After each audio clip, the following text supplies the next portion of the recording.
Hey guys, how's it going? Good to see you guys.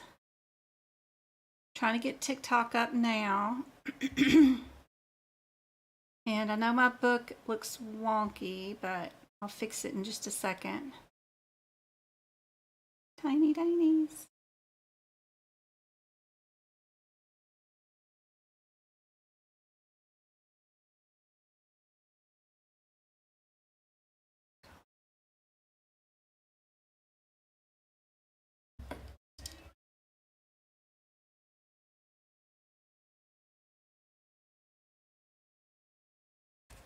Okay, and I gotta do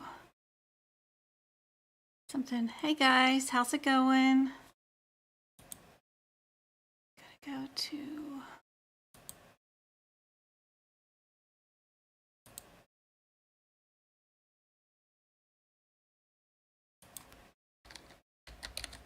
Just trying to set up everything. I'm still working on getting some stuff displayed. I know my book is wrong here on the display for YouTube. So just a second, I'm trying to figure it out. Let's see.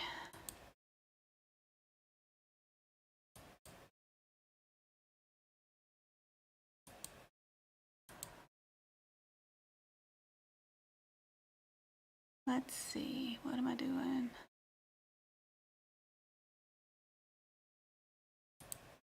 Oh, there it is. There it was.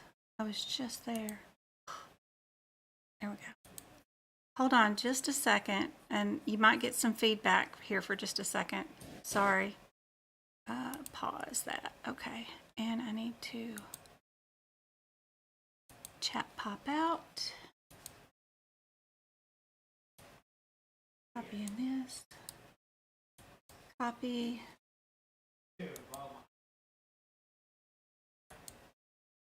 Well,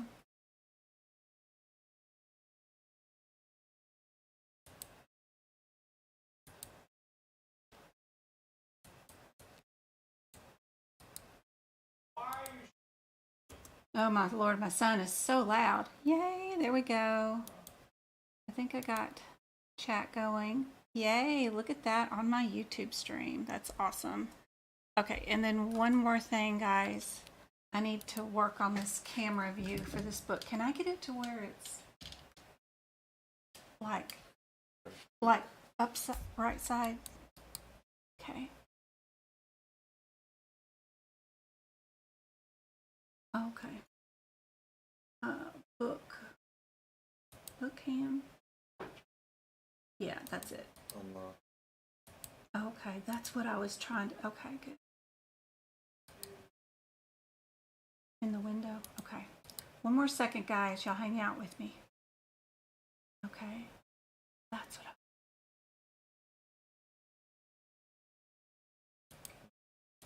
oh. How do I do that again? Transform. I didn't mess with it. I swear. I know. Yeah, I want to do paper book for a few minutes, and then I'm going to the ebook, because people want to know how to book prep this nervous system. So do I hit it this way again, or am I doing 180? I'm doing 180, right? Yeah. Oh, my mic isn't working either. Oh my gosh.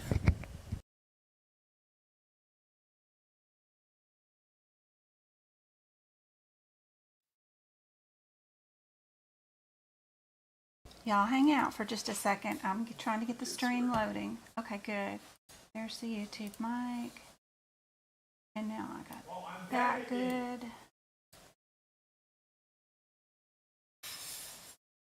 It's good. Oh.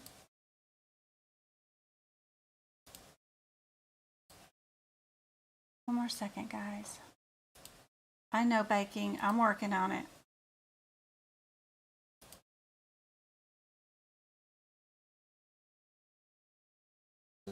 That's okay. It's okay if it's small. That's perfect. Exactly what I want for right now. Yeah, that's it. That's perfect. And then I'm going to turn that one off after I do some underlining, and then I'm going to go back to my ebook. So it's perfect. Exactly how I want it. Yeah. It's perfect. I didn't think that would be. I asked you 100 times. Well, I thought it was already set up. You know, the last time I did the ebook, it was perfect, but I don't know what happened. Drag it. Yeah, it's perfect. It's perfect. Lock it and we're good to go. Yay. Thank you. I appreciate it. All right. Let's see who's here. Hey, Susanna on YouTube. Hey, Ada. Hey, April. Hey, Laura. Hey, Patrice. Hey, Maggie. Microphone's over there. Oh, yeah. Sorry. Hey, Maggie. Hey, Lake. Hey, Nicole. Hey, Charisse. You've got your exam coming up this weekend, right? Is that right, Clarice? I'm just wondering. She's on YouTube. Hey, Michelle. Hey, Veronica. Hey, Patrice. All right, TikTokers. Let's see who's here. Sorry, guys. I was trying to set up the stream, and my IT guy was here helping me. Hey, Twinkle. Good to see you. Sorry I sent you so many emails at like 2 o'clock in the morning for you to do today. I'm sorry. Or tomorrow, whenever you get time. I'm sorry. I even have one email I wanted to send you and ask you what your opinion is. I didn't even send it to you. Some of the emails, I'm like, how do I answer this? So I have to ask her opinion. Hey, Jessie. Hey, Michelle. Hey, Baking. Hey, San Juan. Hey, what's up, bro? I like your answer. Hey, Ty. Got some B's and some C's. Hey, Michelle. Thank you for being a subscriber. You got the #1 badge for tonight. Thank you for the rose donation. Hey, Go Kart. Hey, oh, user 18. Good to see you. Headed over to YouTube for the dual screen. Yep. I finally got it up. I even have chat here so you guys can actually see chat. Plus you can see the questions. I can't get this camera to go all the way. There we go. So that's what the YouTube streamers are seeing. I don't know if that's handy dandy for you guys, but that's what they're seeing. I'm fixing to do some little bit of book prep so I can show y'all some stuff that I'm working on. I'm watching user 36. It says, hi, I'm watching for the first time live, but I love your videos and TikToks. They are really helpful. Thank you so much for the feedback. I'm here to help. Just some lady on the internet just trying to help you guys. You know, just trying to help for sure. I thought that I could make a difference and help some people out, because I saw so many people, especially during COVID, stressing out that they couldn't pass their medical coding exam. And I knew I had passed the medical coding exam without taking a course, and I actually really passed it without wanting to know much about coding anyway, because I don't use it. I use Category 2 codes in my job as a medical auditor, but have always wanted to sort of get the coding degree to help out at or certification to help out at medical conferences, because people are always asking me if I had it or not. So I decided just to get it so I could just say, yeah, I have it. And I knew I could help you guys because I didn't take a course and I didn't want to learn much about it, but I wanted to pass. So my son and he helped me come up with a plan on how to pass. So I'm just trying to pass along that plan to you guys. One of the things that I figured out after I took my exam that would have made it a lot easier for me to pass is, instead of highlighting what comes after the semicolon in a lot of these CPT code descriptors as your differences. I found that a lot of things that are super important are actually the things in the CPT code descriptors that are surrounded by the parentheses, those little C things. And I just highlight those. The things after the semicolon, I don't really highlight those. What I like to do is if it does say without something, I put a line through it to get rid of it so that I don't see that word in that CPT code. I know the next one below it will be with whatever it is, and that helps out a lot more than anything. The differences between the 20 and the 21, one's supra and one's infra, I could just write a big S here, and I could write just a big I here. That's our two differences if our answers are those two. So that's super helpful. You could also just circle one like the infra and then just circle your supra and do two different colors so that that stands out to you. So you don't have to write anything underneath the CPT code, but I do recommend doing two different colors because that way they'll just pop out at you. Kind of helpful that way. And then anytime something has a without something, I mark it out. And then things I noticed too is sometimes I would forget to look at my do nots, so I go through the entire book, and if there is a parenthetical that tells me not to use that code with something else, then I just double star it in red because that means stop, don't do. Just to me, you can use whatever color scheme you want. Now, another thing that I like to do is if a parenthetical underneath a code tells me when to use modifiers, I like to highlight that in blue or green. Green is for go, which is handy, but I just got in the habit of doing my modifiers and my radiology in blue, and I always look for those if I'm worried about radiology or modifiers.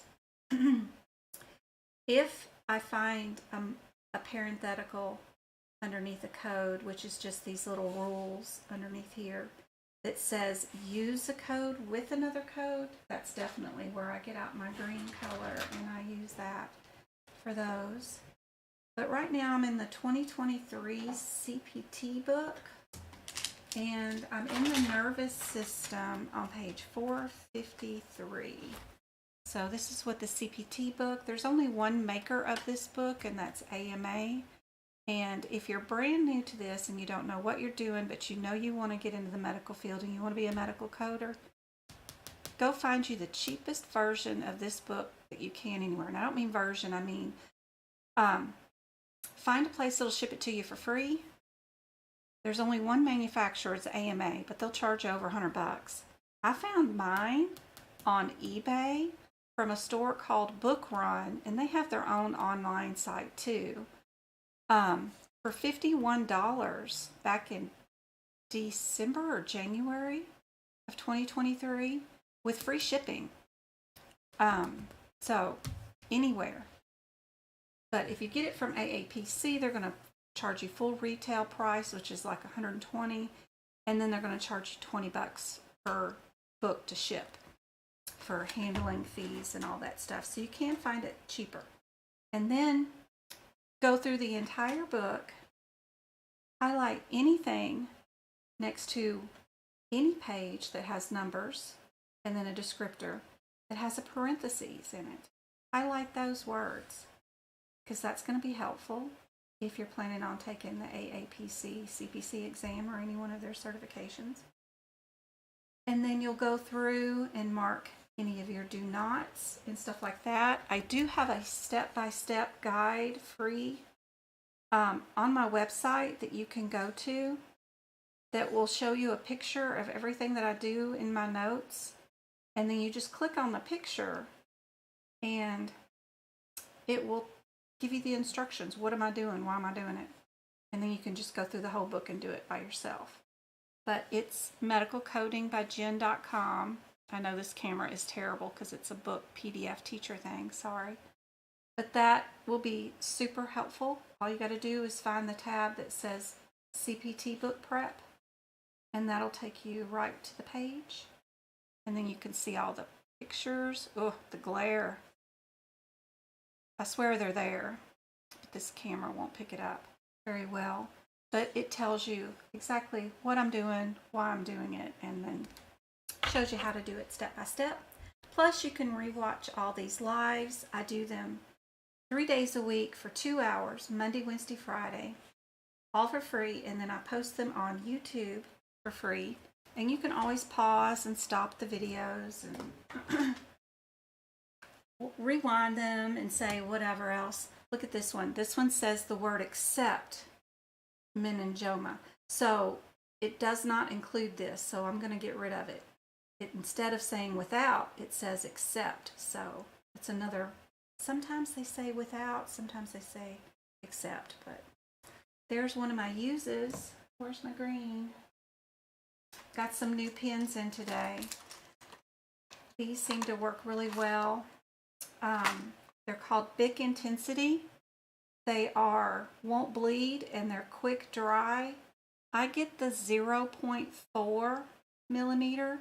If you get the higher one, the 0.8, they seem to put a lot of ink on the paper. But you definitely want something that's not ballpoint, that you're not rolling onto these pages. They are super, super thin. You want something that when you open it up, it's painting on the page. Instead of you pushing on the page to make the ink come out, you want something where the ink is already there and ready to get on whatever you push it against. And not even pushing, just lay it against, and you're just sort of painting. You see, I didn't even have to prep that. That was a brand new pen out of the package I've never even opened, and it just paints across the screen or piece of paper. That's what you want, because these are super thin pages, and if you put a lot of pressure, your ink's going to come through and it's going to ruin all the pages on the opposite side. So that is super handy dandy to get stuff like that. I also like to use Le Pen, L-E-P-E-N. They sell them at Walmart or Amazon. I get the again, the 0.4 millimeters on those, and they work great. I used to always use the Sharpies, the ultra fine, but they just leak through the new pages this year. Terrible. Let me check chat and see what all I missed. I've got mods in here that can help me answer questions. I'm sorry if I missed your question, but good to see you guys. Hey, because good to see you.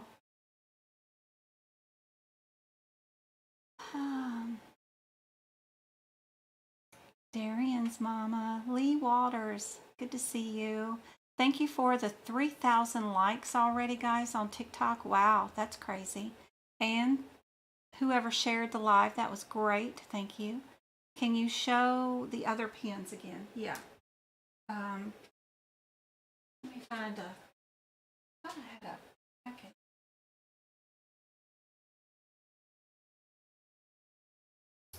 So these are called Bic Intensity, and I found these on Amazon this week for 10 pens for $5 with free shipping. So I don't know if this camera's picking it up 100% really good, but they're assorted colors. Get the bold colors, don't get the pastels, because you want it to be bold for you for sure. 0.4 fine. And then also the Le Pens, L-E-P-E-N is what they say on them, but I don't know if the camera will show it too well. Let's see if my cell phone will do it. Nope, nothing. I wore off all the edging on that one. That blue one, I wore off all the... Ooh, there we go. Le Pen, L-E-P-E-N, 0.4s also. Walmart had these. Dollar General store has these too, but in smaller packages of only like 4. But these were $5 with free shipping.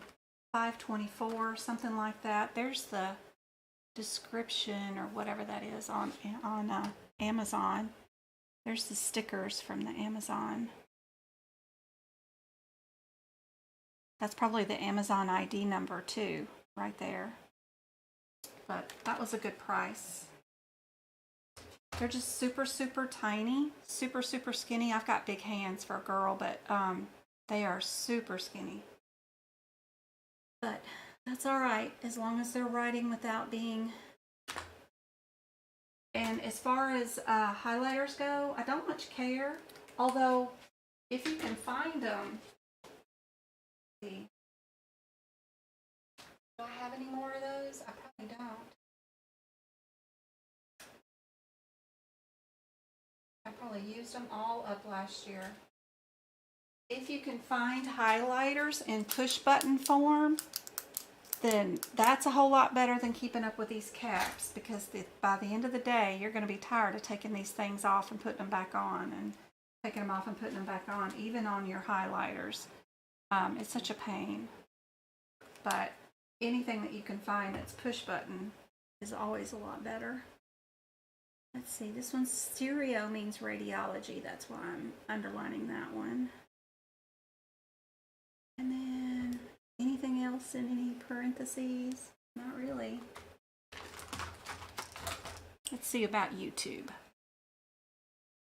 What code are you working on now? Don't forget to please put a thumbs up. Aw, thank you, Twinkle. You're awesome. On the YouTube channel. Yep. So I'm on page 455 now on the CPT book, and I'm just looking for parentheses and seeing if there's any questions I can answer for you guys. In the guidelines, even when it's not in or near a CPT code, if I see something that says do not use, I'm still going to underline it in red in the guidelines.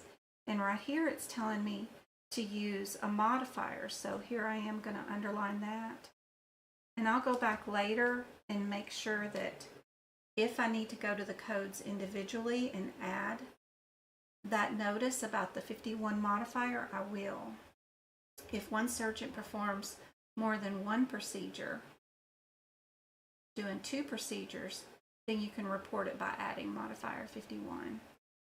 Important little guideline right there. Are there any do not?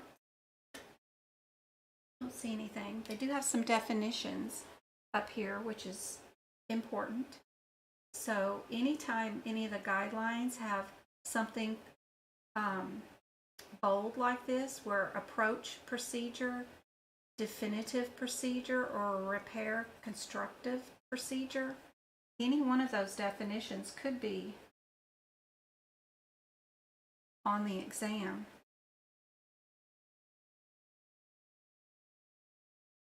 That would be a really good ABCD question. It says procedures are categorized according to what? Approach procedures, definitive procedures, and repair and reconstruction procedures. Then you could add one more answer in there, and they have to find the one that isn't. That would be a tough question. Very cool. All right. Got any parentheses at all, or any withouts? Anytime they have even just an S in a parentheses, I don't know if y'all can see that one right there. I highlight the S because it's in a parentheses, but plus it also tells me that this code will do multiple lobes, so that I don't have to worry about, is this a singular or plural thing, or something I have to add a modifier to say I did many. So it's handy to know whether with and without. There's some parentheses right there. How far does it go down to? Down to there. We'll highlight all that. There's closing parentheses. There's the beginning. Highlight all that. There's one. These words are most often used in the exam question. And the way I teach y'all how to do the questions is to do word searches and not read the questions at all, because the questions are full of propaganda made to confuse you, and you want to avoid them at all costs. And sometimes you can even answer the questions without even looking at one word of the question. I haven't worked up the questions I prepped for tonight. I just grabbed them and pasted them, so we'll have fun working out those together tonight. Hopefully they're good ones. This one is a do not.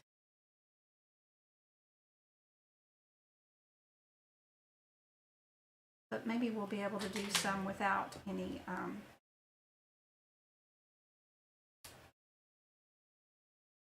without reading any questions. Anytime a code has a plus sign in front of it, or anytime a descriptor without a plus sign on it actually has the word each in it, that's super important. That's telling you that you can bill this times however many you removed or did. So that's cool. That means instead of adding a modifier to it, we would actually multiply it like that.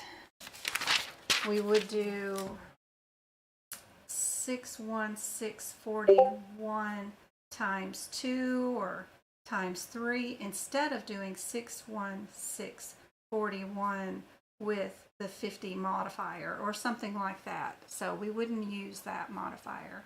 Wouldn't use any modifiers because it has a plus symbol in front of it, but irregardless, it does tell us that we can multiply it, which is super handy. And there's another one. So I just put down a little notice for you guys who get my notes that note every single code that you can multiply by. You don't have to, but I do recommend it. I mean, it's super helpful, especially if you're brand new and don't know what you're doing. If you're seasoned and know what you're doing, then don't worry about it, but I think it's handy dandy. Any of I use that code with that code in green, then my do nots are done in red, so that I remember if this code is on my exam, I have to look through all these little things to make sure that I don't have an answer with that one and that one together. If I do, then I can eliminate it as a possible answer right away. And then if it's telling me to use a code with a code, then I need to go look for that one and that one together as possible answer. Super helpful. Even when the guidelines over here have parentheses, I like to highlight those because sometimes there's a lot of good information in those. A lot of your AKA terms or additional direction goes there. We can only report that a maximum of 2 times per day. So if it does say times 3, you know that's a wrong answer. So super helpful. And right here in this one, they're labeling stuff 1, 2, and 3. That's going to be a question probably on the exam. They'll give you an A, B, C, and then another answer that isn't in here. And if you can find that, then there's your answer to that particular question. It's these little things that they love to pick on. Right here, we've got more AKA words about what this 61645 can be called or is utilized for. Heparin, nitroglycerin, and saline are AKA terms for agents. Agents, I think of people. And then this whole paragraph looks like a bunch of do nots. You know, and we're going to go to each one of those codes when we have time and make sure there's a note that says we can't use it with any of these codes. If there's not a note beside the codes, then I'm going to write it underneath here somewhere. because you're not going to have time to go find that note. You're only going to be running from code to code to code. And if it isn't written near those codes, then it's lost here in this guideline. So we're going to need to go back later and make sure we move all of those and make sure we have that listed underneath each code. All this book prep is super tedious, but it makes your open book exam so much easier. Anytime a CPT code descriptor also says that it includes radiology, I underline that in the blue again. It's because blue is my radiology or modifier highlight. Super helpful. Since our exam is open book, the more prep that you do, the better off you're going to be. And you want to pass that exam first try. You don't want to have to buy multiple attempts. Although I've got people that before they found me had taken it more than 13 times. It happens, and it's not your fault. It's the exam. They use psychologists to help them write the questions, so they know what human nature is going to do based off the wording of the questions. So if you can avoid reading the questions, you take the human nature out of this, and then you can pass. But it is super hard to retrain your brain not to read questions when that's the way you've done it since kindergarten. And look how they hid that do not in the same parenthetical as where the use is. Usually they have these things separated, but they combined them. A use, this code with that code, but it's also combined with a do not. Sometimes they just do weird stuff in this book, and you really got to go through every single code, update it so that you can find what you need in case that particular thing was your answer. But if you go through and do this, this includes imaging guidance, which is important to know, because if you find any answers that charge a 70,000 code with the 6,000 code, then you know it's the wrong answer and you can not pick that one. But all this will be worth it. You can pass, get your certification so that all the employers can check and verify that you are certified with AAPC. Then you can either get a second certification to make yourself look even better, or get promoted in your current job. Another radiology one, to your coding department. I promise there's going to be a lot of coding opportunities open up when we change from ICD-10 to ICD-11. This is a really good year because this is probably our last year before we don't have to use ICD-11. We're the last country on the planet that isn't using it, and ICD-10 has been out for over a decade. And everybody, including the World Health Organization and all of other countries, are using ICD-11. And we need to convert. When we do convert, a lot of people are going to quit coding because they're just seasoned people that don't want to learn something new, and they're ready to retire anyway. So yeah, we'll have some openings come up. So you need to get your 1 year of training under your belt if you've never had any coding, and then you can pretty much pick your own job. I tell this story all the time, how I doubled my income when we went from ICD-9 to ICD-10, and that was very cool. Literally doubled my income. You do not have to stay loyal to a company. You can, after 1 year, switch, because they're only going to give you, what, 2 or 3% annual raise. But if you switch companies every 1 to 2 to 3 years, you can increase your income by 15-20% each time you switch. So that's one more thing that I like. And not that I do, but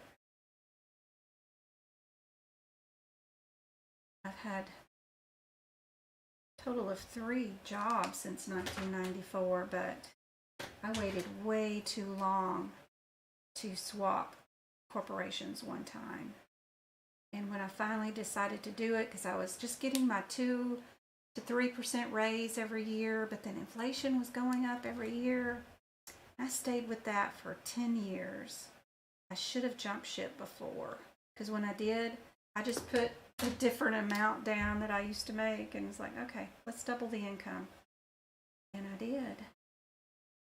So don't forget to ask for what you want. And when you do get a job offer, another thing that I do is I always ask for more. I don't accept the first offer. I'm like, well, is there anything else you can do with that hourly, or if your salary, is there any wiggle room for this? Because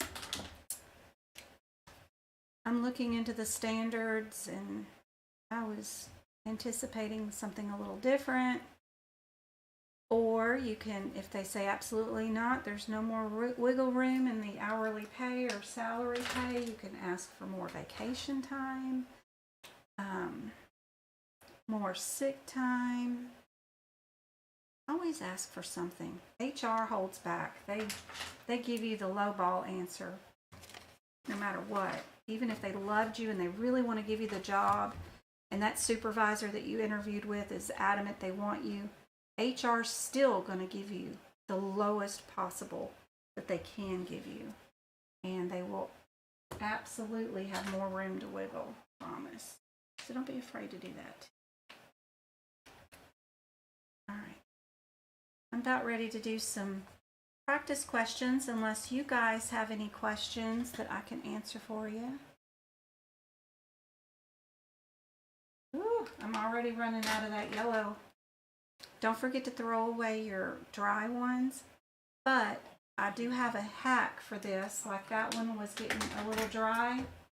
If you get you a bottle of alcohol, all you got to do is dip it in here for 1 second, pull it right back out, let it dry, and then most all, even your ink ones, will 100% write just like brand new for another week or two. So it will make a big difference getting that alcohol. Those things are like 25 cents or something. They're not very expensive.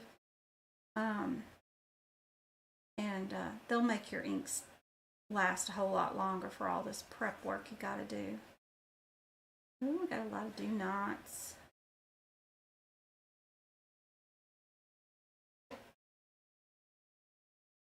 Lots of do nots. Lots of do's. All right, let me check chat. Hey, Dawn. How's it going? Sorry it's blurry.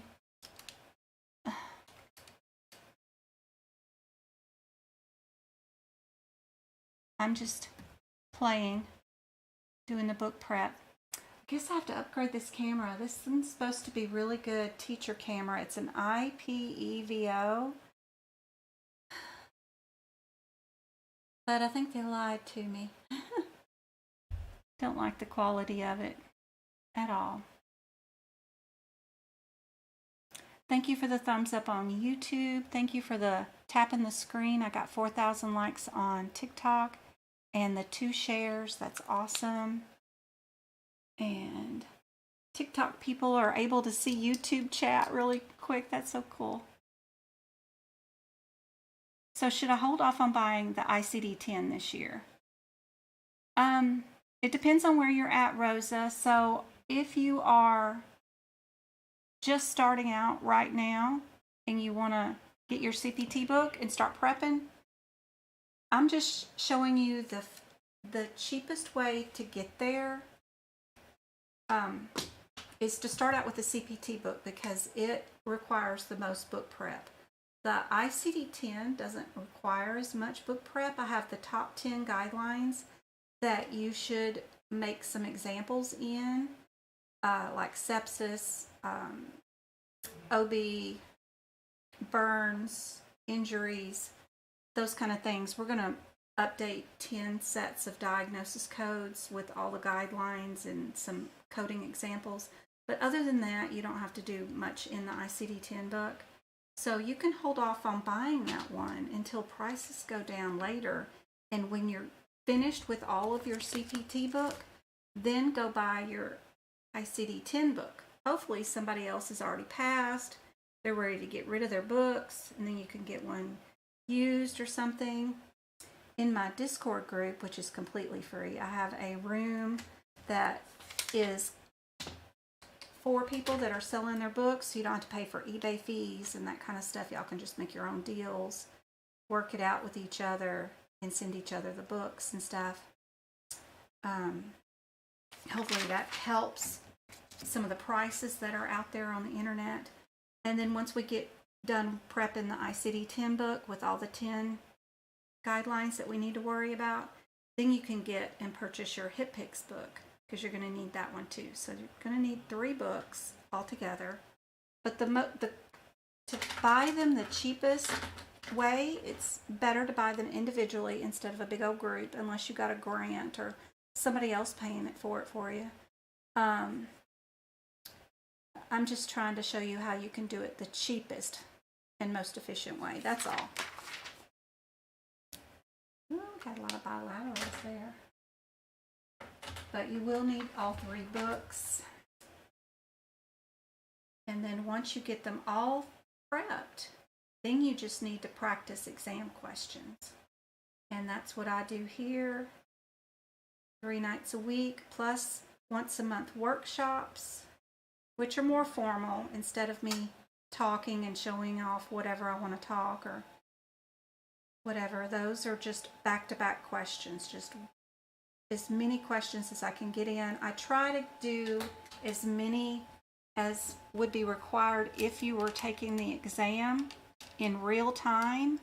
We try to pretend those are just like real exam times. And if I do 3 hours, then I do 75 questions. So those are once a month. And if you do buy the workshop, which is $12, you get to keep it for 90 days and watch the replay over and over again, which is really nice. So you can pause and try to do the questions over and over again till you figure out, oh, that's what she meant. Stuff like that. Those are super helpful.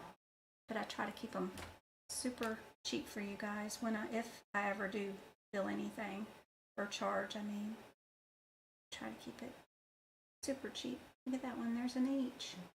We do a times on that one.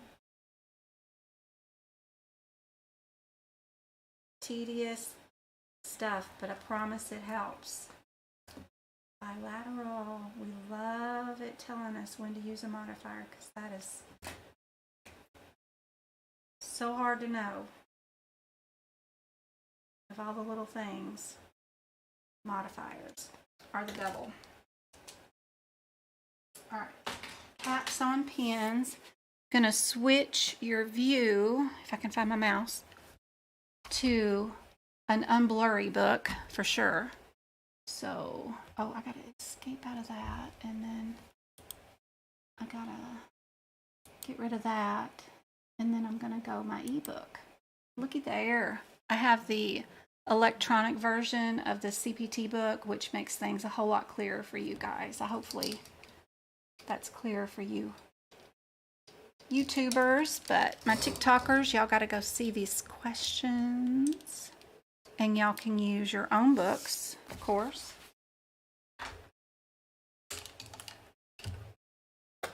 And how do y'all YouTubers, do y'all like the chat being on display too? That was a cool feature my son figured out how to do. I don't know if y'all like it. What did it do? Oh yeah, window, full screen, projector, number 2. There we go. Do y'all like seeing it down there? It's kind of neat. Kind of like TikTok. TikTok, we can all see the everybody's chat. So it's kind of neat. Now I got the YouTube flow in the chat. Kind of like that too.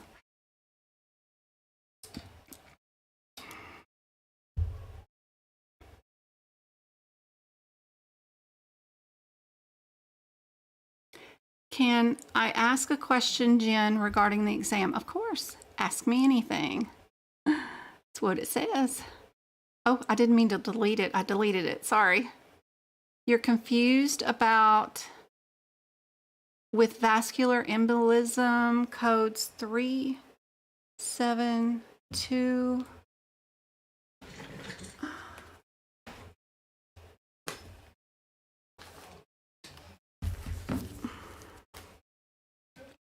Let's see what she says. She said 372.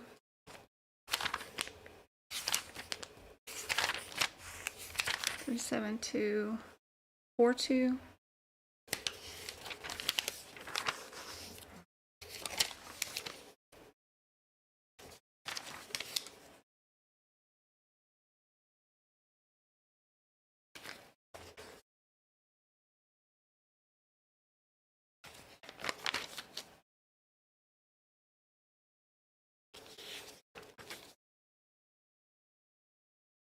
Three 7242 and 369.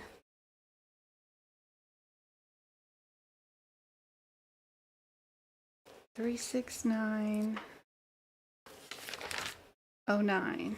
Sorry, I'm slow getting to the codes. Y'all need to be a whole lot faster than me. Well, this ought to be pretty easy because what's the one thing I tell you guys to do about these codes? Kristen asked, I'm confused with vascular embolism 37242 and 36909. Let me see here. 37242 36909.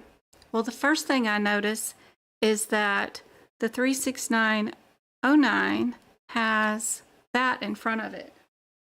Number one, it can't be the answer to anything because it can't be the only code for anything because it's an add-on code. So it has to have something in front of it because it's not a standalone code. Also, I always tell you headers before your CPT code descriptors. So what is your header for the 36908? What would be our header? Dialysis circuit. Got that. We're also under arterial, venous, and then our 37238 is under what header?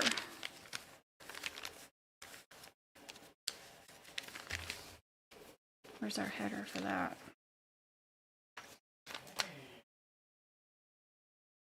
Is that under angioplasty?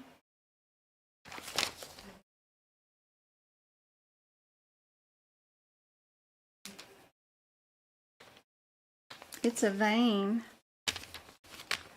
and our other one's an artery.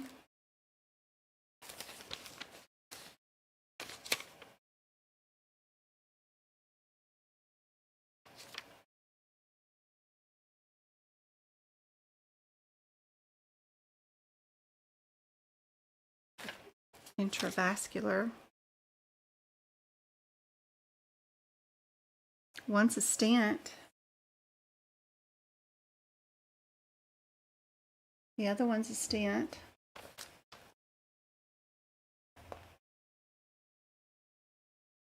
One's open procedure and through the skin.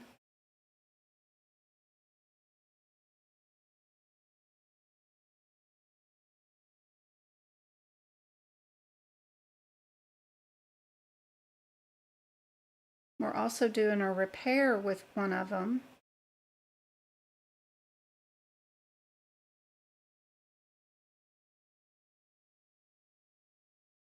The other one's getting an angioplasty too. One's central.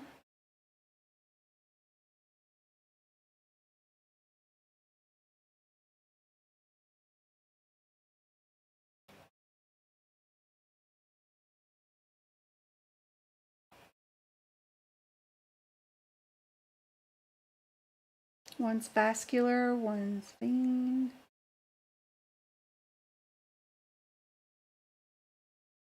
Can I ask a question about E&M? Thank you for tapping the screen. We are under totally different headers too. Just knowing that one of them's the circuit and one of them is not. So if one of them isn't part of a circuit treatment, then we're not going to be doing it. So what is our circuit? That's arterial and venous dialysis circuit. It's also hemodialysis, where our other one is probably not hemo. It's probably just dialysis, right?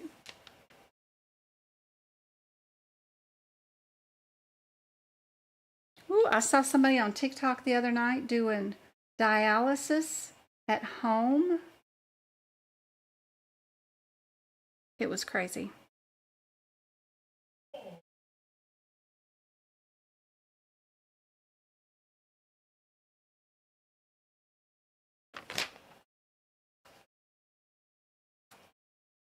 Hopefully enough of that information clued you into what the differences are. You took your exam a few days ago from home. However, I took the test at a location I could skip around. You should be able to skip around as long as you do it before you get to the last 10 cases. Once you get to the 10 cases, you can't skip around. You have to flag questions on the online exam. Once they're flagged, then you can skip around to them. You just need to go back to them and finish them before you get to the last 10 questions. Don't go into that section, because once you go into that section, they won't let you go back to your flagged questions in the other sections. So the first 90 questions, you can skip around. You just need to flag them. Flag it to go back. Don't answer it. Whatever you want to do and skip around.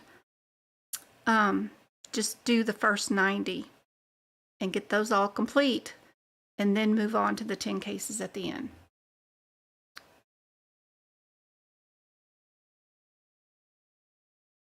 Weeks.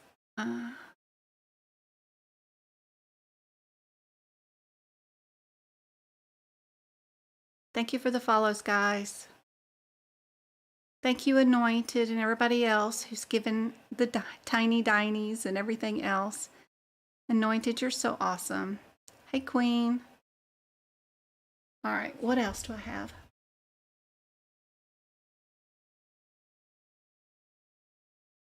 But it's hard to see the book. Why is it hard to see the book? Is it because of the white? I wonder if the white...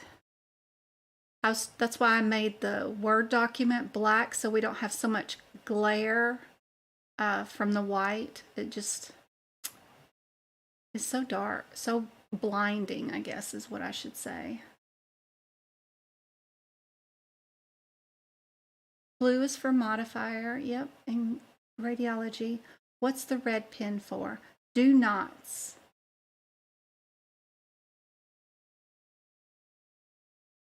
Yep, Misty. Be sure and go to my website, medicalcodingbyjen.com. Look for the tab that says CPT book prep. You'll have pictures of my notes. Just click on those pictures and it'll tell you what I'm doing.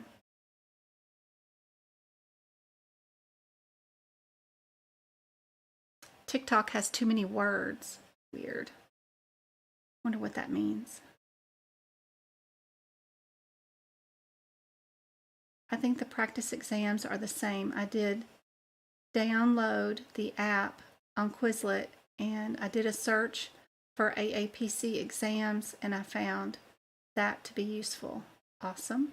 Just be careful. Some of the Quizlet exam questions are not 100% correct, for sure.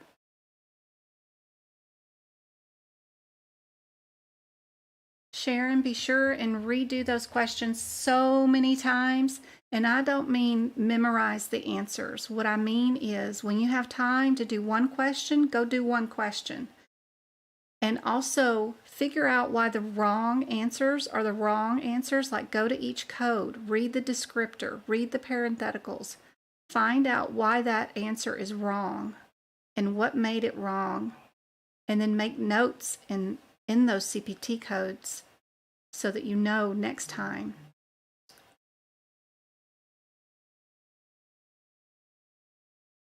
Oh, first time attending on YouTube. You're welcome. You test on February 4th. That's coming up so fast. I have a lot of people doing February 4th. If you've already taken the exam before and failed and you have all your books prepped, don't forget I have a Friday class y'all can join in on that have special questions that are just meant for people that just need an extra class. It is, and y'all can't see it on YouTube, I'm sorry, but it's under medicalcodingbyjen.com website. Go to tutoring and workshops tab, and I have a class called Repeat Attempt Class. It's $5 on Fridays. Even if you can't attend, you'll get the replay for a month right there that you can stop, pause the screen and all that stuff. It's all those tough questions with all the guidelines tied to it, or there's a difference between codes that are super similar like these two, these 372 and the 369. Ones that you really got to pay close attention to because there's one word difference that you wouldn't notice normally that's going to make a big difference in this one. So hopefully that's going to help prepare you for those. Hey, sure. Good to see you.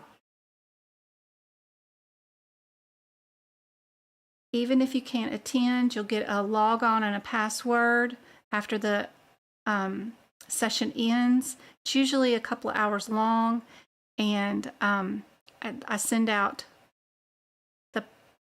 if it's not a log on and password, it might be just put on YouTube again. And then you have your own secret link to the secret video. As long as it's not shared, it's just for you guys. That's probably what I'll do again. I did that last time. That way there was no password needed. And that way y'all can watch the replay on YouTube as many times as y'all want. I think that's what we'll do. Shandapoo reminds me of Panda Poo. My mom and my dad were called Grandma Poo and Grandpa Poo by my first child. So I like the Poo in your name anyway. Good to see you. I hope I can help you out. Here's another compliance regulatory guideline question. When are providers responsible for obtaining an ABN for services not considered medically necessary?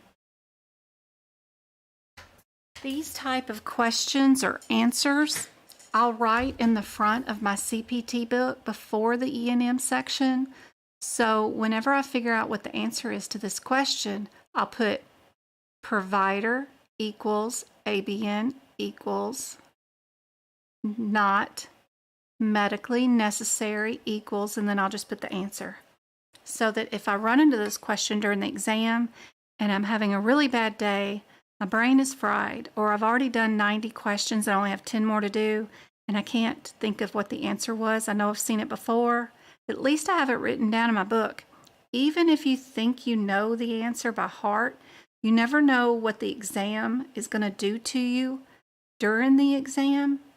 I recommend writing it down. At least it's an open book exam. You can write what you want in the book if you're taking your exam in the United States, by the way. If you're taking it in Dubai, Indonesia, or some other location outside the United States at a testing facility, AAPC requires blank books provided by the testing facility. So that is outside the United States. In the United States, whether you're online or in person, it doesn't matter. You can use your own books and you can have whatever notes you want written in them. Same thing for AHEMA.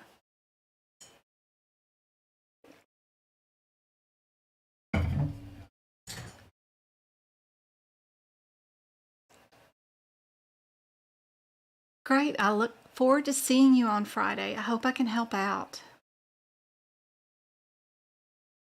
You had this question on one of your tests? Ooh, you know what I'm going to do with this one then? I'm going to copy it with our answer, which is B. And I'm going to work on maybe adding that to something that might be useful for study notes when I work on making a study guide for you guys. Thank you for letting me know that that question was on your exam. That is super helpful because when I make a study guide, I'll be able to know what direction to put y'all in for sure. So that's helpful. All right, this question was on my exam.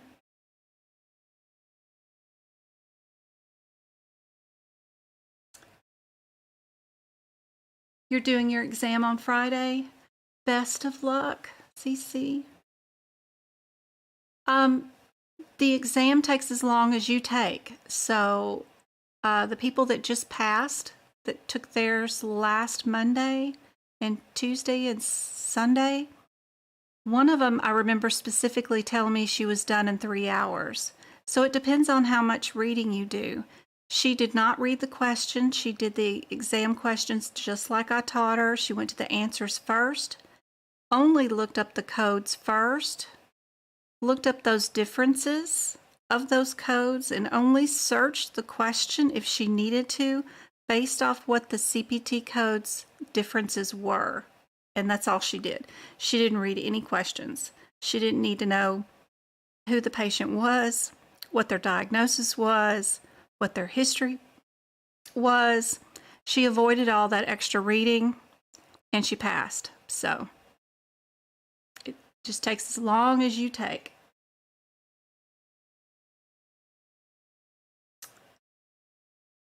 It's always a good sign when you don't take long. If you can get done in 3 hours, that's a good sign because that means you didn't read the questions, which means you're probably going to pass. If you read those questions, you're going to fail because you're going to get confused off of their wording. They make the wording very suggestive on purpose because they understand human nature. They know how human nature is. This question was on my exam.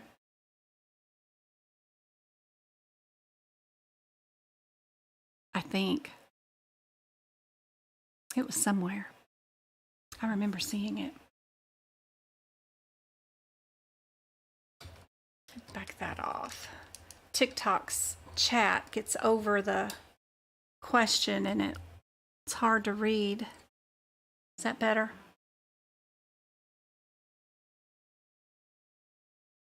Yeah, don't feel bad. I've had students come find me after they failed 13 times. It's not you, it's the exam.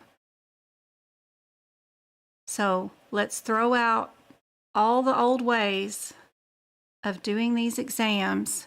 You can still look for similarities in these answers.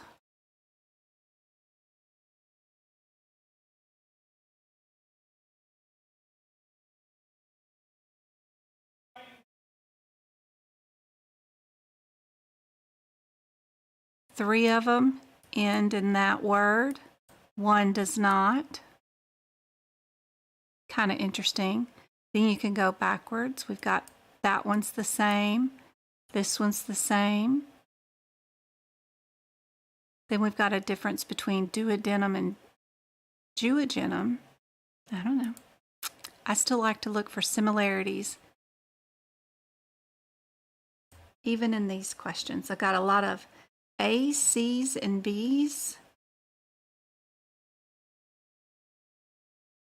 Did y'all get the last answer? Sorry, guys.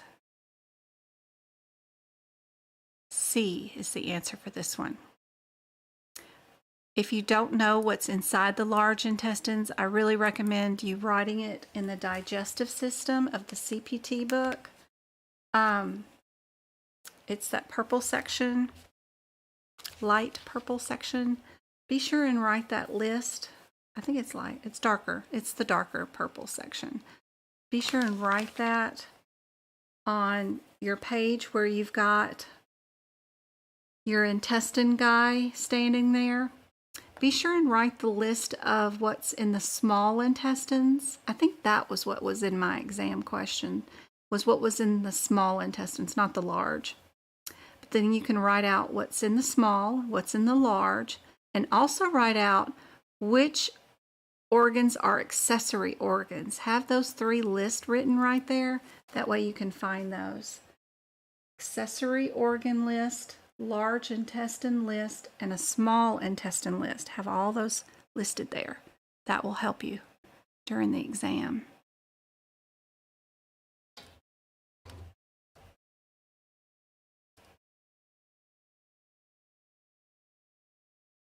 Here you go, guys. If a non-Medicare patient has an age and gender appropriate preventative medicine exam, this is coded with an age appropriate preventative medicine code from the E&M section. Yep.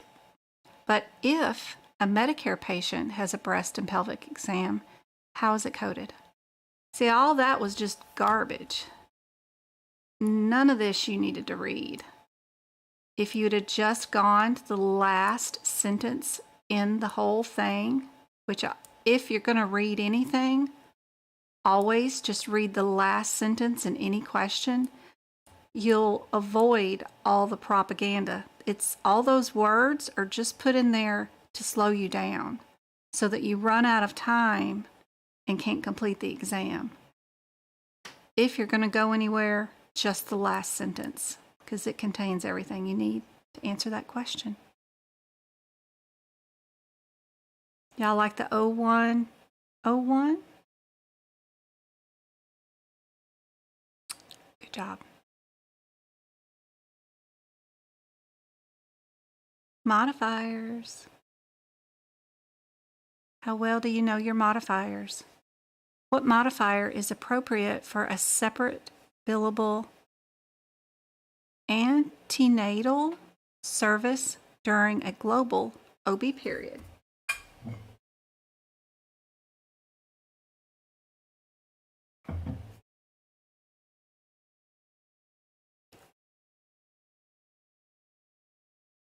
Hey MK, how's it going? Good to see you.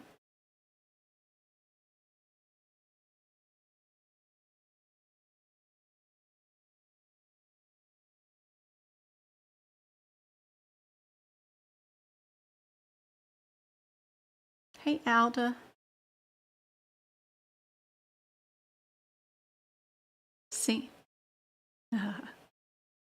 MK, these are your questions. So you're cheating, but she's the only one that got it right on TikTok. Everybody on YouTube has it wrong. Oh, you're super nervous. It's perfectly normal to be nervous. Just try not to let it get to you. Keep thinking all the things that I've taught you.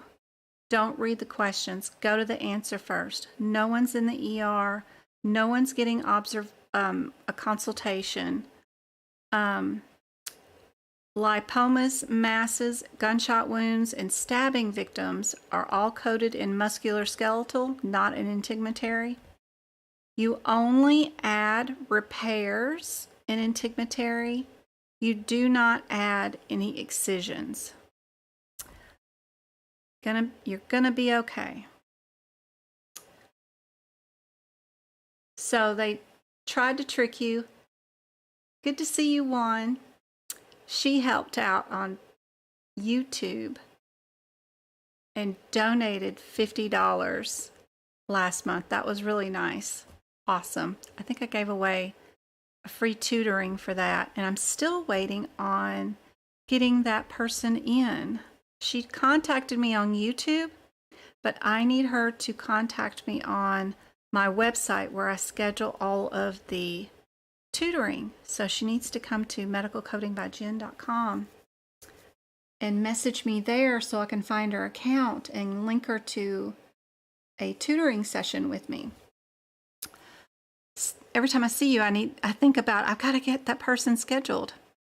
So what this question, is talking about is prenatal care services. Antenatal means prenatal care.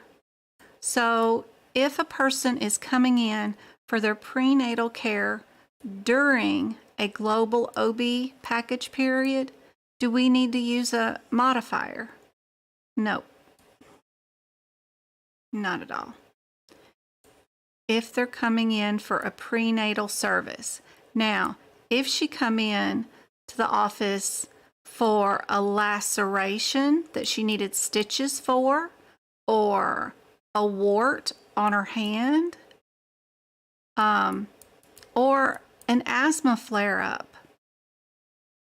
something that she's been born with, chronic condition, something that isn't antepartum service, then we might use our 25, right?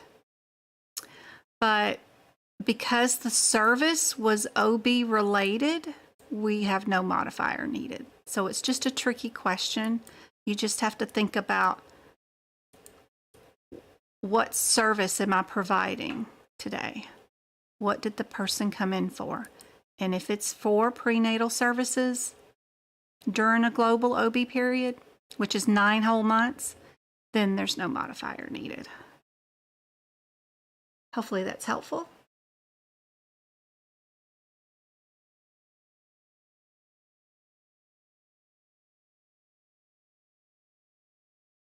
Global period in your guidelines, in the little areas before you start building those CPT code areas.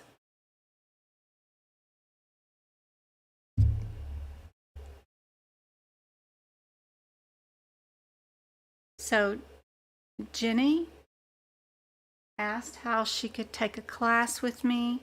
Right now my one-on-one tutoring is pretty booked. If you've already have your books prepped, you've already attempted one of your CPC exam attempts and you did not pass, I have classes every Friday for $5 you can book. They're open. Even if you can't attend at that time, they're 2 hours long. You could get access to the replay. And then I do once a month group workshops, which are pretty cool too. But right now, I think the one-on-one tutoring is booked out for 6 months. But as soon as I get done with the book prep for the 2023 year, I'll be able to open that up some more. Plus, I have to get outside my work real job auditing period, which ends in March. So as soon as I finish real job work, I'll be able to open it up some more. But it's all on my website at medicalcodingbyjen.com. Tons of free information there. If you haven't yet, check it out. There is our YouTube channel, our Discord study group. That right there is super handy dandy if you click on that, because that will throw you in to a huge group where I have all the books separated out into different rooms where you could get help on any particular subject even job resources and stuff after you pass. Just so helpful. This study group is all free, and all the info that's in it is free too. Super helpful. Along with my website, has tons of free resources for you, including that page with the CPT book prep on it that can help you get your books all prepped. Even ICD-10 and anatomy, how to prep it, it's all in there. So super cool. I have tons of free stuff for you guys. And I do these free classes Monday, Wednesday, and Friday. And then all the replays are available on YouTube.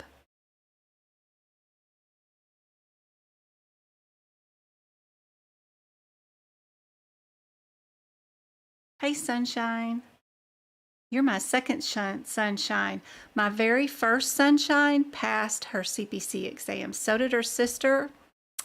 And they're going for their second exam certification soon. And I got to get her sister in. Her sister wanted to tutor with me again. So you're my second Sunshine. It's good to see you. OB and delivery. I worked OB forever. She works as an OB triage nurse. That's awesome. Yes, lots of my videos do have OB in them. They should be labeled repeat live, then it'll have the date, and then I'll put in there what did I go over. Anatomy, medicine, OB, those kind of things. So just search the headers of those YouTube videos. You should be able to find plenty. And I've got a wonderful hack to keep all the deliveries straight, which is awesome.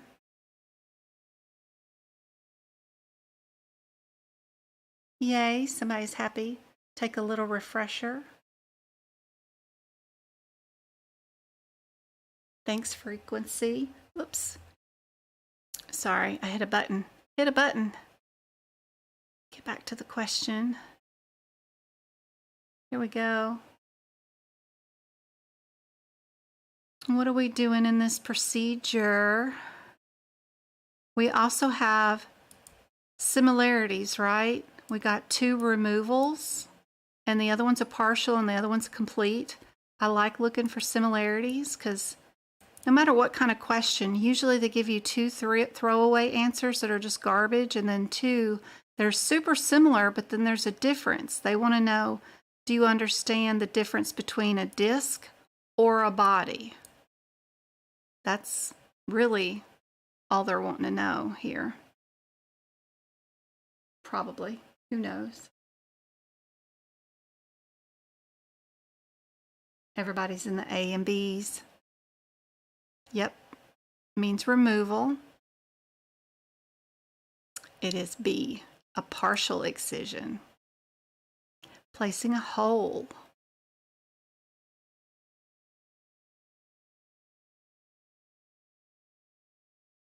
And that's the complete excision. So that's kind of interesting. Placing a hole in something. I wonder how that relieves things. Maybe makes more room for the nerve that's touching that one particular area. Didn't do a lot of spine stuff, but it's interesting. Anesthesia and time. Anesthesia has its own guidelines separate from surgery. So you need to be able to calculate anesthesia time for any medical coding certification exam. Those guidelines are listed in the front before you start coding anesthesia. It tells you about the definition of time reporting. Not in a very nice way, but they tell you this base plus time plus modifiers equals however many units, and they make it way more confusing than they should. Hey, April, no worries. You can always watch the replay. She's planning on taking her exam in March, 2 months for preparing. Yes, if you still have the 2022 books, that's perfectly fine. I would recommend, though, you know, I'm not into selling stuff, but if you go to my website and you go to the shop, There's one document in there that is about 4 items down. It turns your 2022 book into a 2023 book for the CPT book. I recommend that, especially for the E&M section and the hernia section. So there's some new hernias that are being coded by the size of the hernia that are all brand new for 2023. I have those written out for you and show you where to write them in your 2022 book. Super helpful document. It's around $20. That'll help you out a whole bunch. But again, it's on my website under the shop. That'll keep you from having to buy a new one. So the first thing we do when I look at these questions, I find the word surgery and I get rid of whatever time it says. And then it says surgery again, and I'm going to get rid of that time. What I'm left with is the time that I can bill for. This one and this one. So whatever the 14 from 29 is, yeah, something like that is what we're going to get. And we've got the hour, so we got 60 minutes we can add to that. So then we've got our 75. And y'all can't see nothing I'm writing on either ends of this book, but that's how I do it. It's just get rid of all that. Anything that says surgery, get rid of the time associated with that. Then what I'm left with is what I can do. Super helpful. End up with 75 minutes.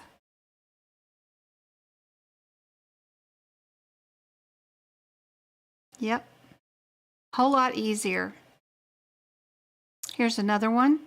Go find your surgery, eliminate it, and then what you're left with is what you can do.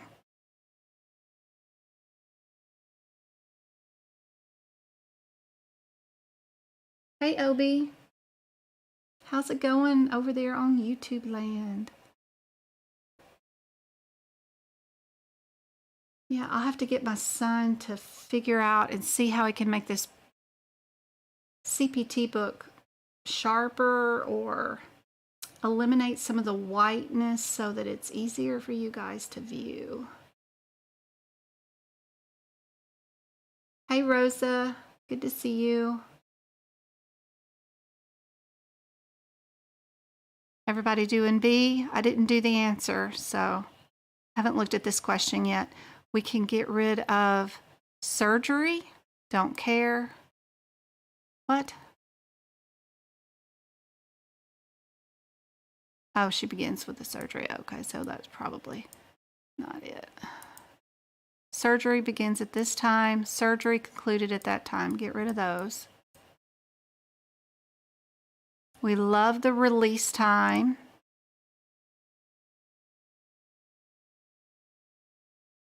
And then we love the prepare time. So 30 minutes to 45 minutes is 15. 7, 8, 9. We got our 2 hours and 15 minutes. Then all you got to do is do your CPT codes. They have 2 that are the same here. So more than likely C's the answer, but you never know. Depends on who wrote this question. This one was B this time.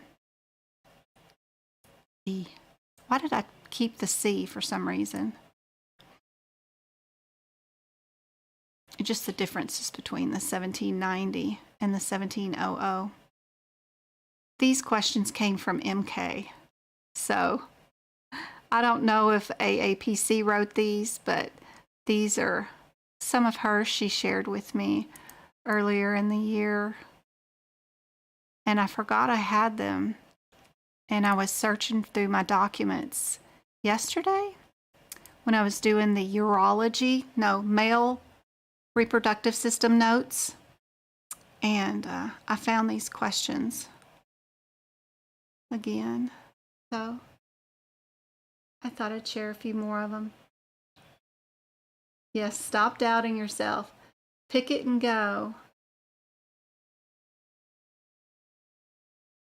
MK's fixing to take her exam in 2 weeks. Not this Saturday, but last Saturday. But I think she took a course at some point, and those may have been related to that.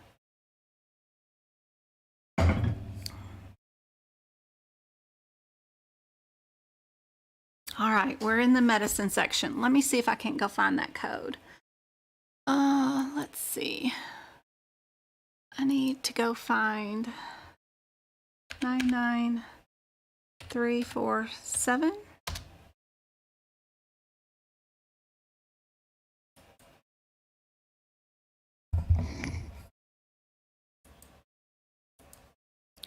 Nine, 3, 4, 7. Searchy search.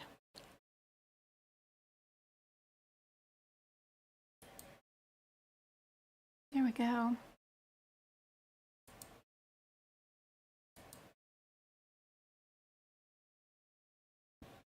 There's our 347. Just showing off the PDF book there to the ones on YouTube. So we've got home health. So's our 48 and our 49. They're all in a row here. What's our one-word difference with these? So looks like 47 is straightforward, 48 is low, 49 is moderate. So we're just going to be looking for MDM or time. We have 20 minutes, 30 minutes, or 40 minutes. What happens if you have somebody that spent 40 minutes, but your MDM was straightforward?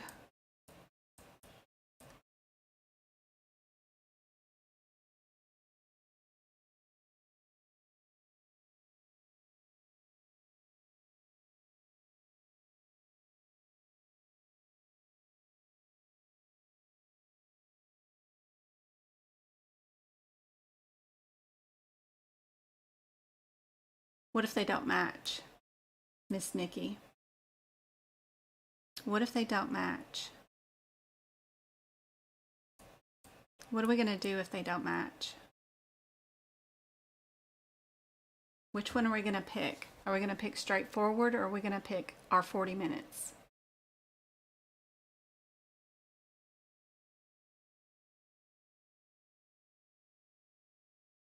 Good job, go-kart.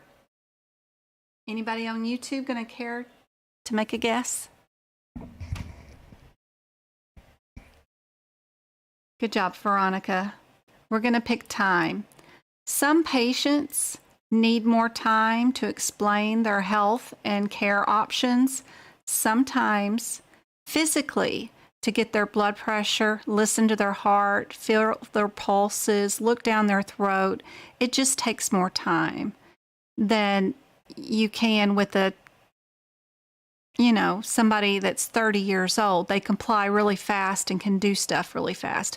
Some patients are slower than others due to limitations. So we're going to pick our time. We're going to pick our time over MDM. Okay? So that's helpful. Just to know, just in case. Good job, Stephanie. Yes. So we know our differences now. Now we can look at our question that I buried and see where, remember, you're not reading the question. All you're going to do is search for MDM or time, and that's it. Don't read about, you don't need to know who they are and none of that other mess. Ooh, I got a new keyboard and I don't know where the delete button is. My son, he's killing me. Okay, good. There we go. He's trying to update the stream so that it looks much nicer for you guys. We've been working really hard, but I'm just not as tech savvy as he is.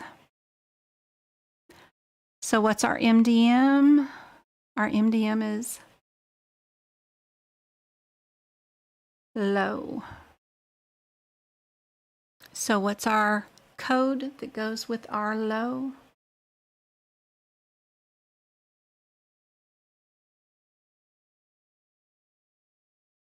Thank you for the likes. We got 5 shares and 5,000 likes on TikTok. Thank you, guys. Ooh, I'm sitting here tapping the screen myself. I don't know what mystery fireworks is. I don't know what they're saying. Everybody saying B? That's a super easy question. Yep. I wish they were all like that, don't y'all? All right. This one I did not cover up. Let me see if I can do that real quick.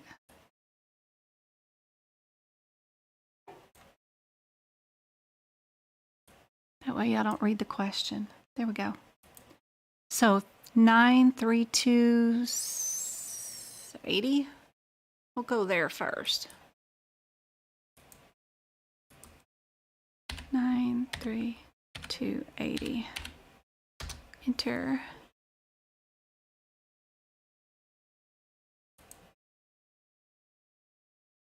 Did I do it right? 93280. There we go. Cool beans.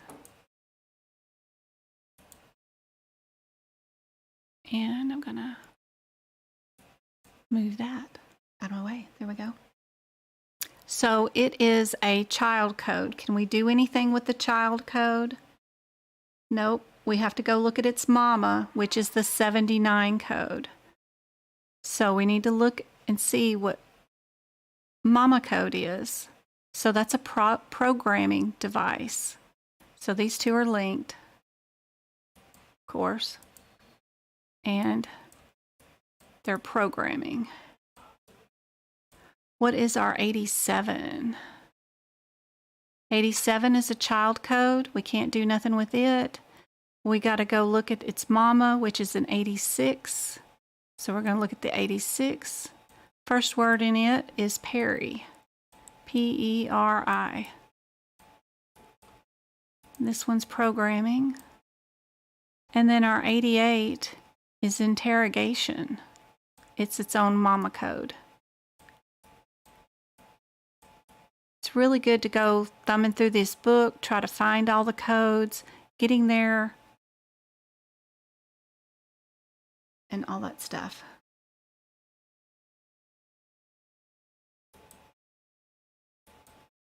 Good practice. All right. What did we do today to the patient? I don't care about what history, none of that stuff. Did we program something? Did we do an interrogation of a device? Did we do an evaluation? What did we do? What did we do?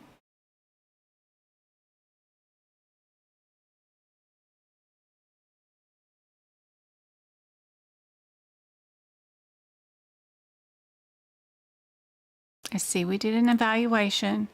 79, 80, and 87 are all evaluations. I think our 88, it's an evaluation too. Ooh, they're all evaluations. How can you tell what kind of evaluation you did? I got one D so far. What type of evaluation did we do? Programming evaluation or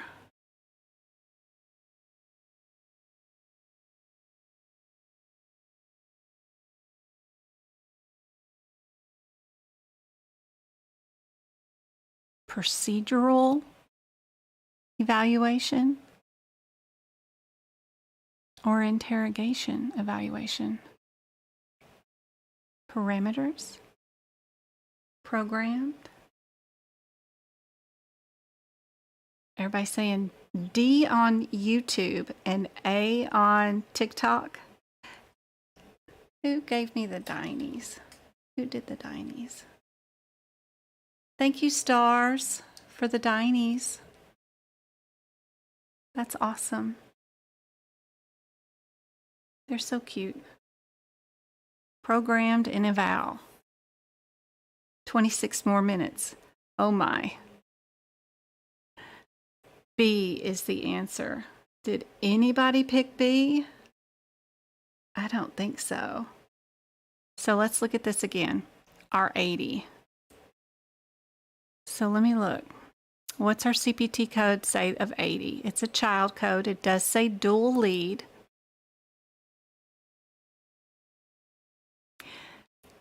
This has leads,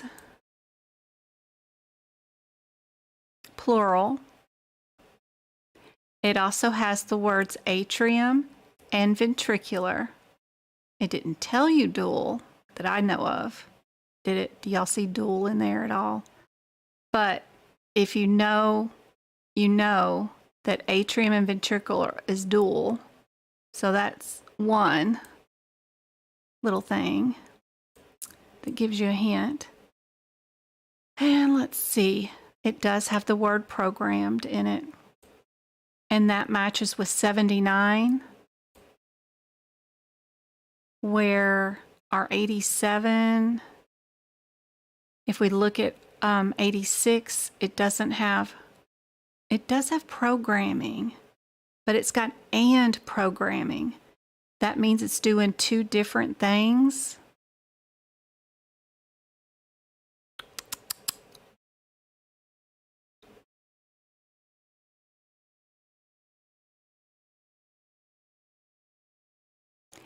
This one, 79, is doing the programming and adjustment. Did we adjust anything?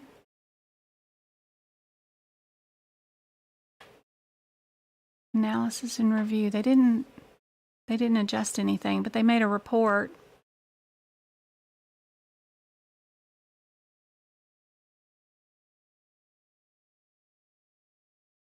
Yes, it's an open book exam, Izzy, for sure.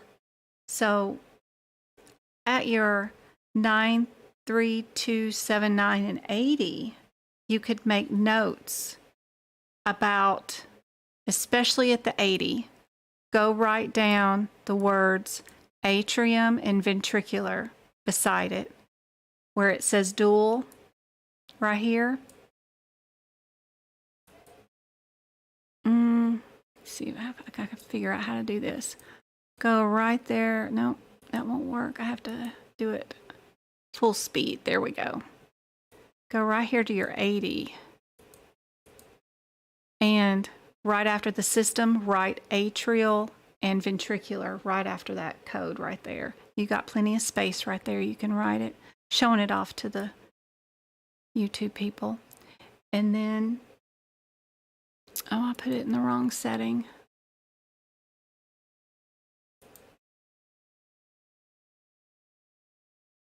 You could put eval and program also beside it, beside the 79 and the 80, right in between, probably right underneath that 79 code right there.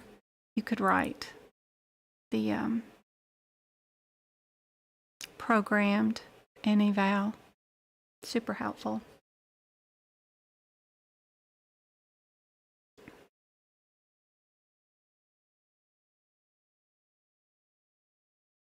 Lithotripsy.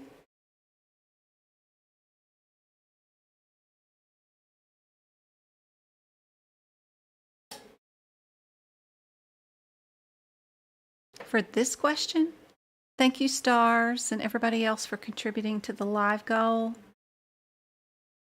Really appreciate it. Thanks for the 6 shares and tapping the screen. We're really close to 6,000 likes during the live.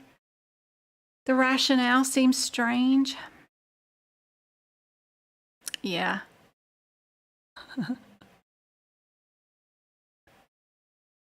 Let's see if our lithotripsy is our next question. Nope, we've got this one.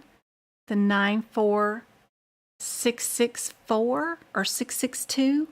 Let's see what that code looks like.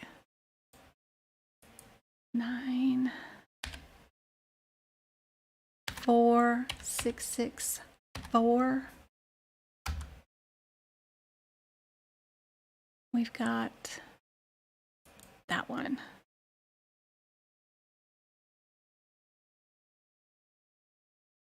There it is, right there.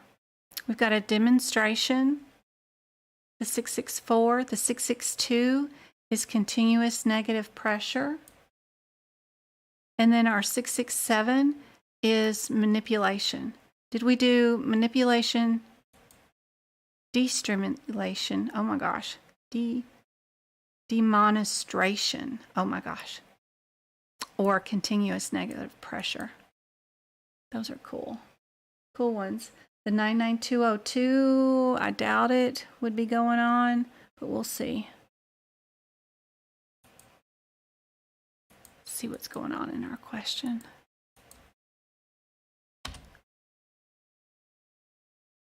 A new patient.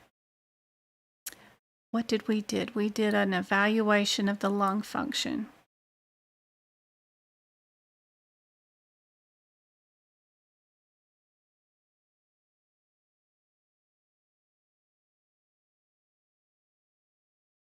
Is that our continuous negative pressure?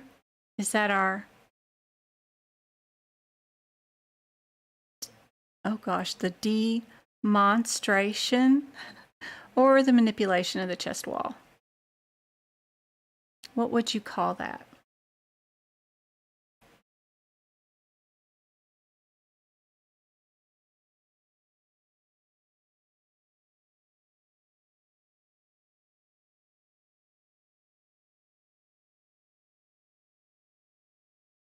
We got A's and C's and A's.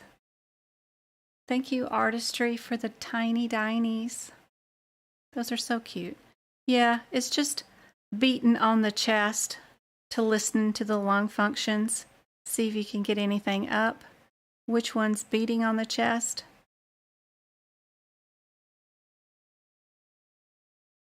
We got our manipulation, which is our 67, which is right there.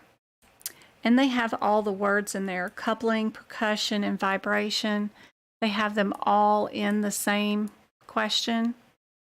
Nothing really to write except for just highlighting those words right there in that CPT code descriptor. Will help out a whole bunch. That's all you got to worry about for that one. All right, we got 9. Yeah, I have to go back to that question and figure out where my rationale went for that one. No telling what I did wrong over there on that other question, but I'll bring it back out. What day is it? Today's Wednesday. Today's Wednesday.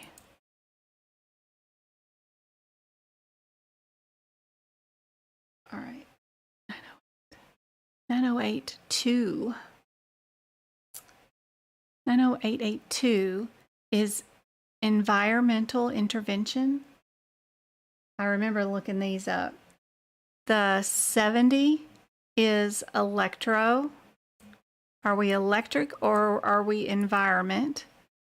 Or our 67 is therapeutic. And what was our last one? Oops. Gotta go find my document. Is the 76. 76. Is that the individual? That's the individual psychotherapy right there because it just has the minutes down. So are we doing environmental or electro? It's probably because both of those start out with the word E. They want to know if we know the difference. That's my guesstimation. So let's see. What did we do with this teenager? I don't care about the history. What did we do? Go down towards the bottom and see if you can figure out what you ended up doing today. Because all that is just going to be garbage. What did you do today?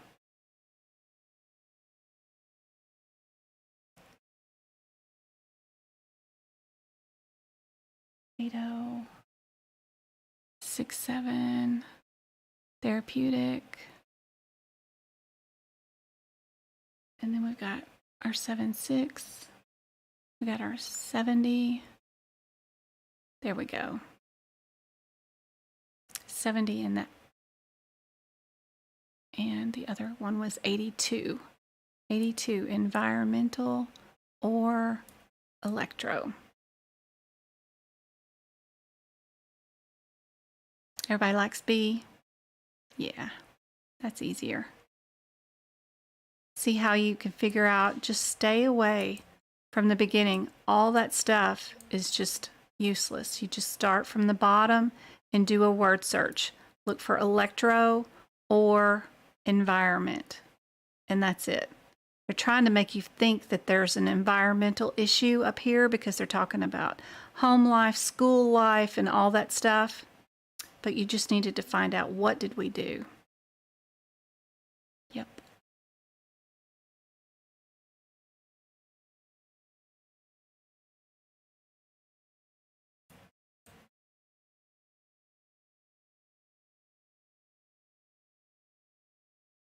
Yeah, they're too wordy.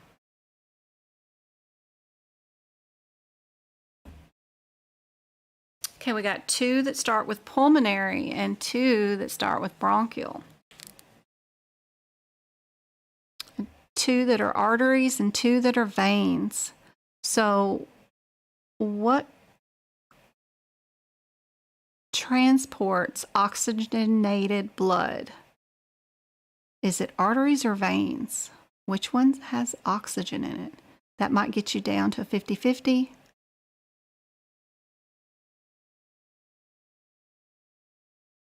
Plus, answers to these kind of questions will be in your ICD-10 book, more than likely. And right before you start coding anything in these areas.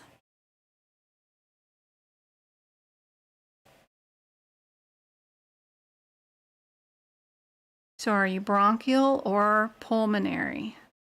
If you're going returning to the heart from the lungs.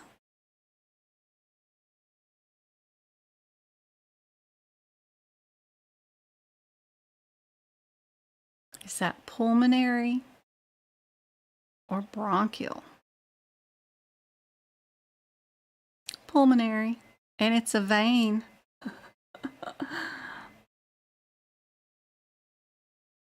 D.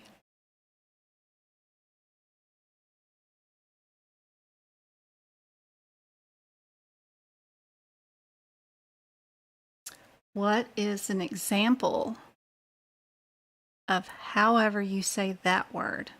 I grabbed it because I don't know how to pronounce it. It's like, I don't even know how to pronounce that. I wonder if anybody knows what it is. Epitome? It kind of looks like epitome. Epitome? I don't know. And Lord knows, I homeschooled my children. I bet Travis could sound it out. He got to learn phonics and nonsense words, which is great. I got some B's and D's. B's. Good job.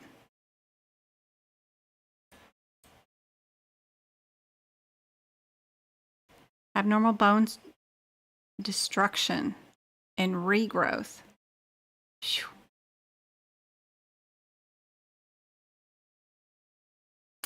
Another guideline question. And this one I have a cheat sheet on my website, on that page, CPT code prep at the very bottom, about this guideline. I also have a new feature on the website with the shared gallery. I think you guys can share some of your favorite pictures too. I know Twinkle can, but if there's certain things you are looking for, YouTube people, I'm just showing off what's on the website, like my pins I just bought, what camera to use for online, my cheat sheets for E&M, the 2022 codes versus the 2023 codes. If it was that code last year, what code will it be this year? I have the cheat sheet chart there that I made for you guys. Put some other stuff up there in the shared gallery. I think you guys can add stuff there too. Because I know our Discord group is great, but sometimes you're just looking for a picture of something. And this is just a list of just all the best pictures. So, I don't know.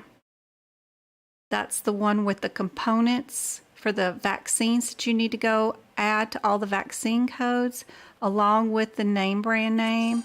Those are documented there.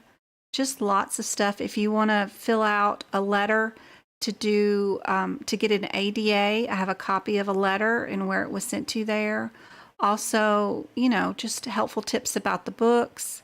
Also, if you want to send in a letter to get your A removed, that's all there. What I do with the ICD-10 book, some helpful info on types of hernias. There's pictures there. How many questions are in each section for the exam? I got that there too. So love the brain and the ear one, because, and the eye one too. I need to put the eye one up here because they're small descriptions of what each part of, like this brain one, does. Love it because it's one word. What does the cerebellum do? You know, one word. Tell me, what does this part do? So I love it when they're super small and to the point. But there's a lot of helpful info there. But if you want instant answers to any questions, I can't tell you enough about going to the Discord group and joining that. To join that, go to my website and click on the social media tab, and there's a join now little button that y'all can click. That is super helpful to get y'all into our Discord group. That's the join now. And if I'm not available to answer y'all's emails or questions that y'all have, you can come here to the main chat room and post away and get your questions answered. Somebody is always in the Discord group and can help answer questions. If you're having issues or a hard time with something, you can post your situation in there. Somebody will have maybe a solution or is right where you're at and will offer just to help or say, I understand, that's me too. You know, it's super helpful. If y'all can work together towards this one goal, it's awesome. medicalcodingbyjen.com. This guideline is our 28 days. And that's there on the website. I have guidelines for your 4 different ways of how to code sepsis that you could add to all your ICD-10 books where the sepsis codes are. That one-sheeter guideline is there on my website too. Super helpful. Just tons of stuff there. Oh, that was my last question that I had prepped tonight. What time is it? Did I go over? Oh, we got 10 minutes. Okay. 10 minutes. I meant to do lab and path questions too. Just ran out of time prepping some questions. I said I was going to do lab and path and medicine, but ended up running out of time prepping. Let's see, what have I got? Anybody got any questions?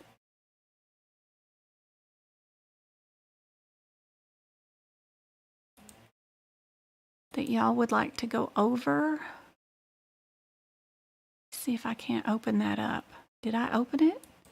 Or is it gonna shut down? I don't know what it's doing. Uh-oh, not responding.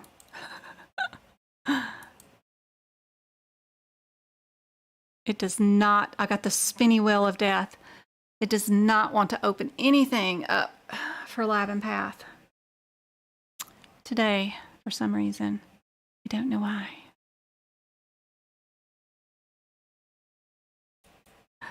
Ooh, what was that? spinny wheel of death. Yeah. When Word is just closing, just crashing. Close it. We can go back to book prep.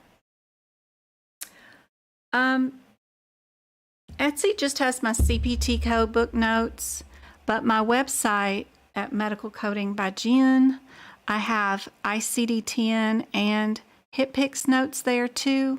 So that's a little bit, you know, it's got more stuff in it. For sure. Okay, there's that back. But I want to open my lab and path.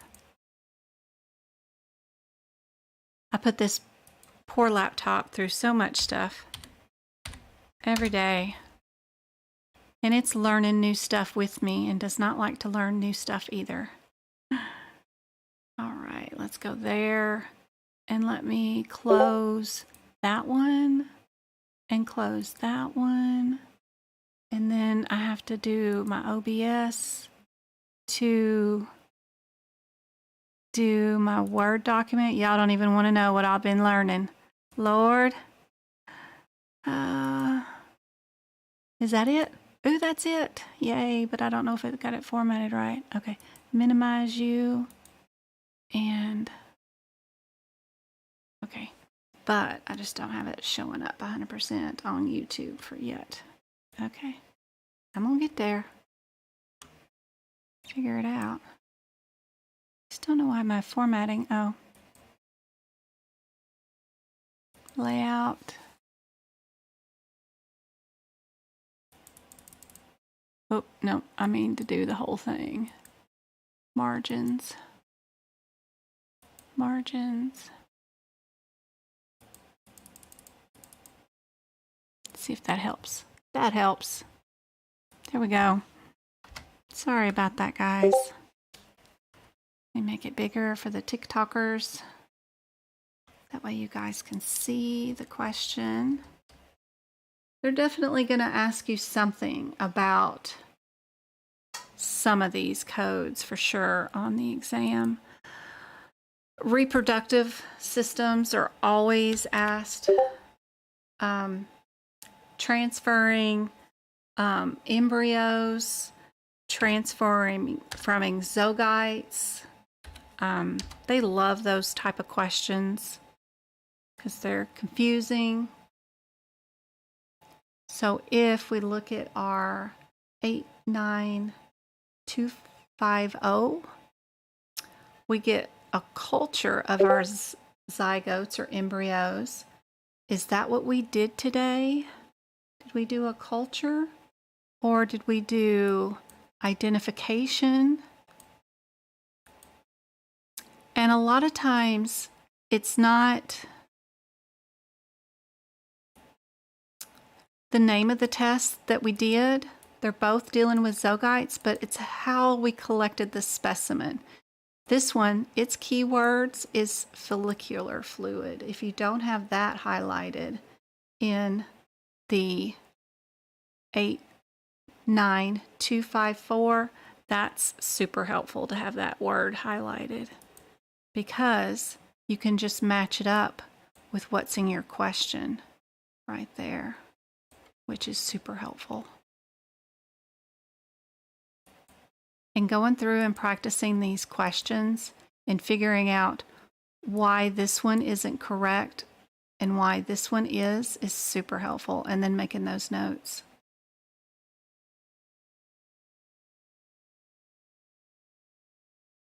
There you go, MK. There's your options. We've got 89250, 89254, and 89255, and 58. 54 and 55 are super close. One of them's preparing for transfer, and the other one's identifying. We've got follicular fluid, and then we also have the word identify in there too. So we got all three words in the CPT code descriptor in our question. But if you get good at looking at your CPT codes and grabbing your one-word differences, Like that one would just be prepare or the word transfer. Either one of those words in your question would be helpful. And then the other one is just follicular fluid.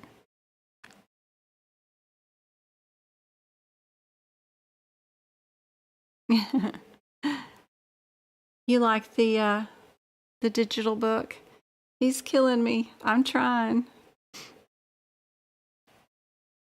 We were up till 1 a.m. last night working on this display and trying to get it all to where it looks much nicer for you guys.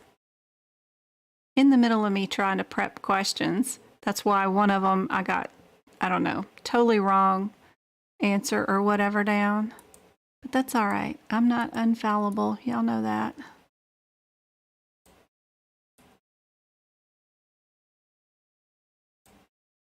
MK, did you do this one? No, you didn't do this one this week. I love these codes, the 803, 07, 05s, and 06s. I love these.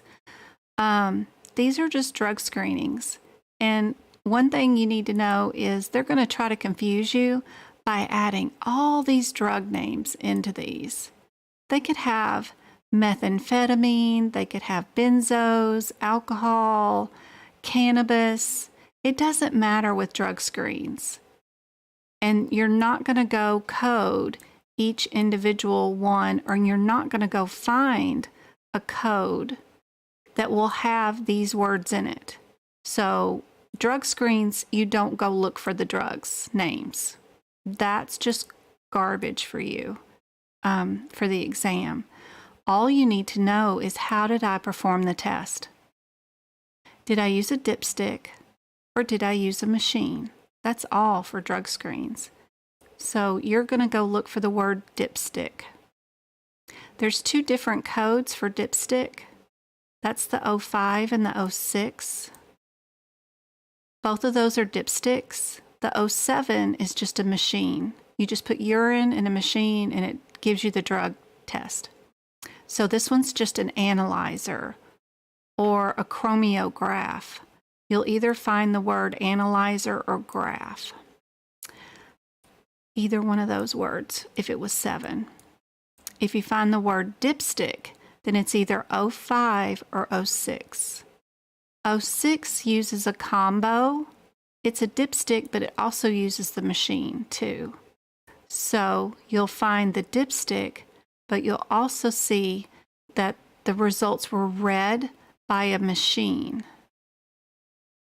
These results today were read visually. Now, a machine doesn't have eyeballs. A human has an eyeballs.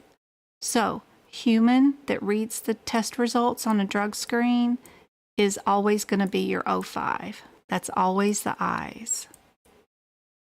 If the machine read the results, it's going to be an 06. One more thing with any of these codes, it doesn't matter how many times you repeat the test or how many drugs you add, or even if you make them go pee in a cup and do it again on the same day, you never times 2 these codes. There's no each next to these codes. So right away, you know you can get rid of C and D because of that. So you know it's just a difference between a dipstick and a machine. And since we see our word dipstick, we know our answer is just simply B. So you should have already written beside these codes the 06, the 05, and the 07, no times 2. Go add that. That will never be the right answer. So if you see that on your exam, you can immediately get rid of those answers right away. Then you can put 05 is eyes only, dipstick. 06 is dipstick with machine results. And then 07 is either a graphy or an analyzer. This is some of the AKA terms that they give the name of the machine.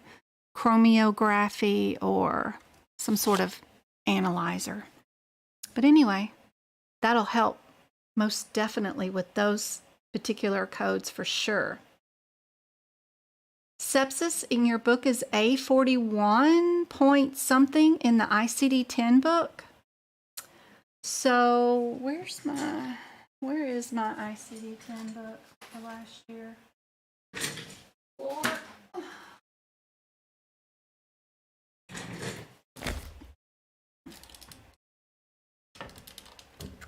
So let me get rid of that. Somebody on YouTube asked. So let me change this from ebook to bookie book. Yeah, there we go. Let me minimize that. And so if I put that here, put this back up so I can see what I'm showing you. I got to see what I'm showing you. Shove this onto the other computer. See if you guys can see it. There we go. So in our ICD-10, around what, 41 something or another? Somewhere around there? Yeah. Kinds of. Oh, let me fold this book up.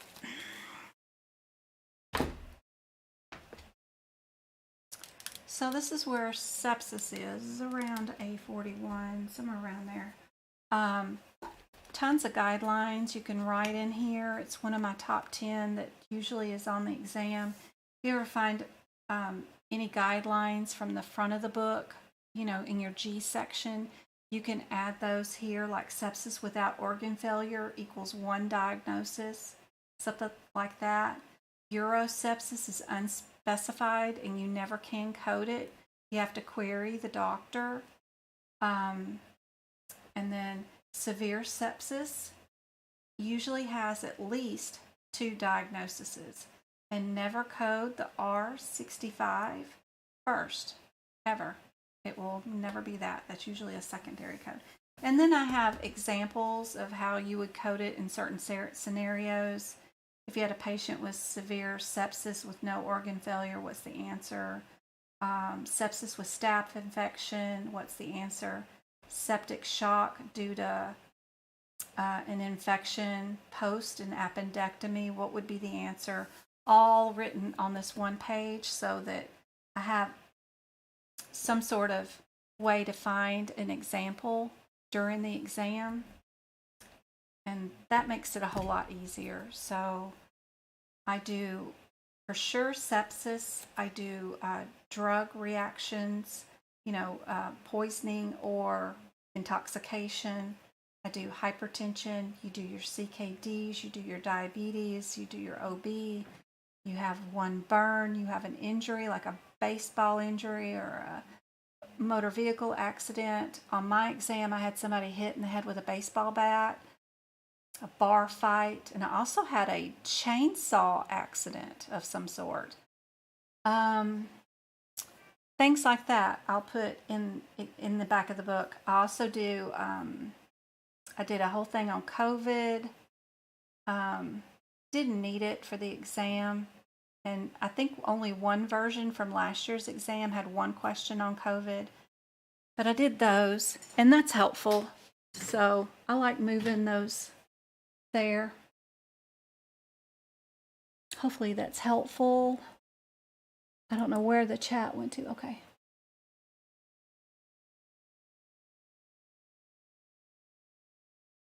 Yep. A41.9. That's perfect. Copies of those notes are available on my website if you need them.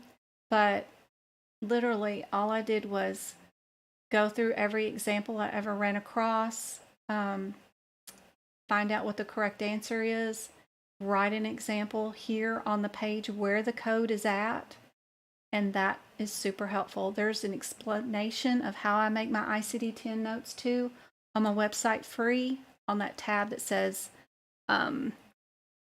CPT book prep. Super helpful for you guys.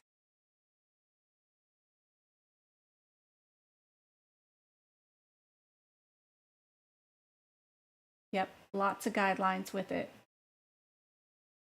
Sure does.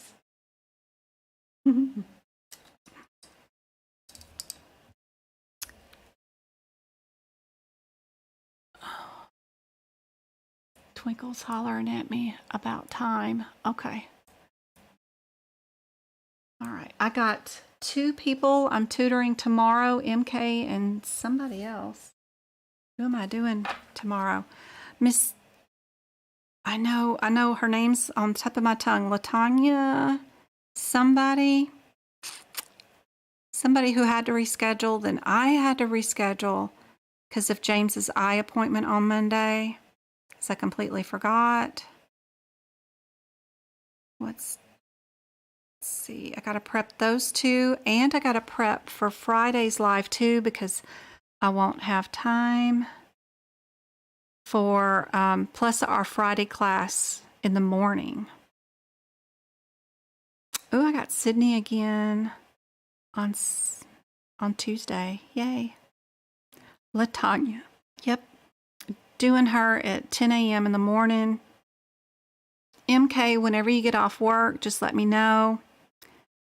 Let me know also on Discord what area you want to go over, more E&M. I know that. And then Friday, we've got our repeat class for our repeat exam takers. And then Friday, I'll have a free live. So yeah, I got lots to do. Plus, I'm trying to push out another section of the CPT codes book to get those pictures finalized. You're welcome. Just whatever time you get off work, MK, whatever. I'll be doing LaTanya from 10 a.m. to noon at least. So anytime after that, I'll be around. You did exam E today? Good. Just don't read the questions. Look at the answers. Look for similarities. There was really no reason for me to even look at the 07 or the 06 on this one. I knew it was going to be an 05. I also know I can't times that one. So I know my answer is 05 without even reading one word of the question. You can do that question. You just look for similarities, 2 answers that are the same. There's a reason they want to know if you know the difference. You wouldn't even have to look at one word on this question. That one, I would just look at the answer, know my answer is B, and move on. Wouldn't even read a word of the question. A lot of their questions you can do that way. Like my kids say, that is no cap. It's like winning the lotto, but it's fun to do.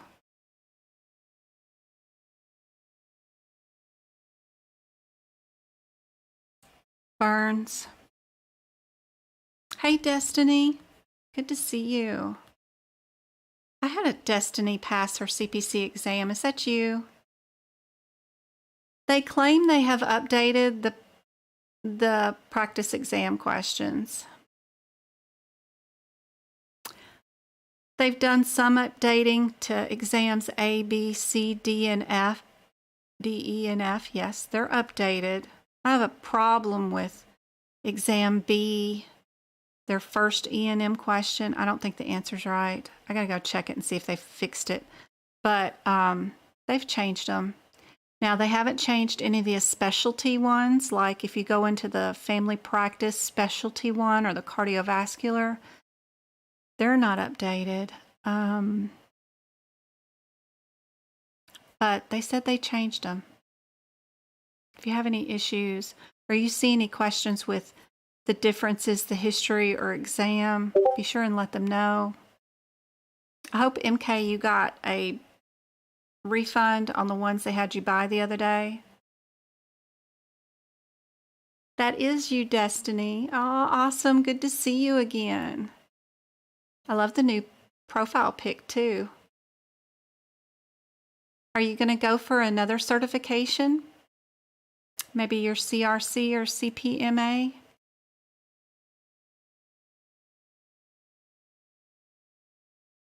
Aw, thank you, Destiny. See, I remember you guys. I appreciate you coming in and putting your faith in me and just listening to me. I don't remember if she ever bought a thing from me, but I remember helping. I remember her in the lives and watching and participating. It's awesome. I'm just here to help. You're interested in CRC? I've got all those practice questions, and let me show you a book you should get. This one is really cool. If you can get it, it comes in electronic format or paperback. It's from AMA, and it's a risk adjustment documentation and coding. It's like $80, but maybe you could find a used one. The second edition is what I've got, and it has a ton, just a ton of questions in here and answers. You have to download the answers from the AMA website, which is okay. It's not that big of a deal. They'll tell you the instructions right there. You just go to that website and you download the answers. But and then the answers are easy to follow, so they're worth it. But they have tons of examples here, and then they'll tell you the answer. And then also, of course, each chapter has questions that I believe could very well be the questions from an exam. These look exactly like the questions that you can purchase from AAPC. They're in the same format, and they're covering the same subjects as AAPC, but they're new questions, so that's handy because AAPC only gives you A, B, and C that you can purchase from them. But these are just right along what they would be asking for, and you can download the answers. Each chapter has true and false ones too on the second page, so it's kind of cool, plus some interactive stuff that you can click on and go to. But I like the book so far. I haven't made it all the way through the sucker yet. I've made it about 3 or 4 chapters in, but all their questions seem legit, seem really good. I don't know who Miss Sherry is, who went through and made this book, but boy, she did a bang up job. It's a lot of pages.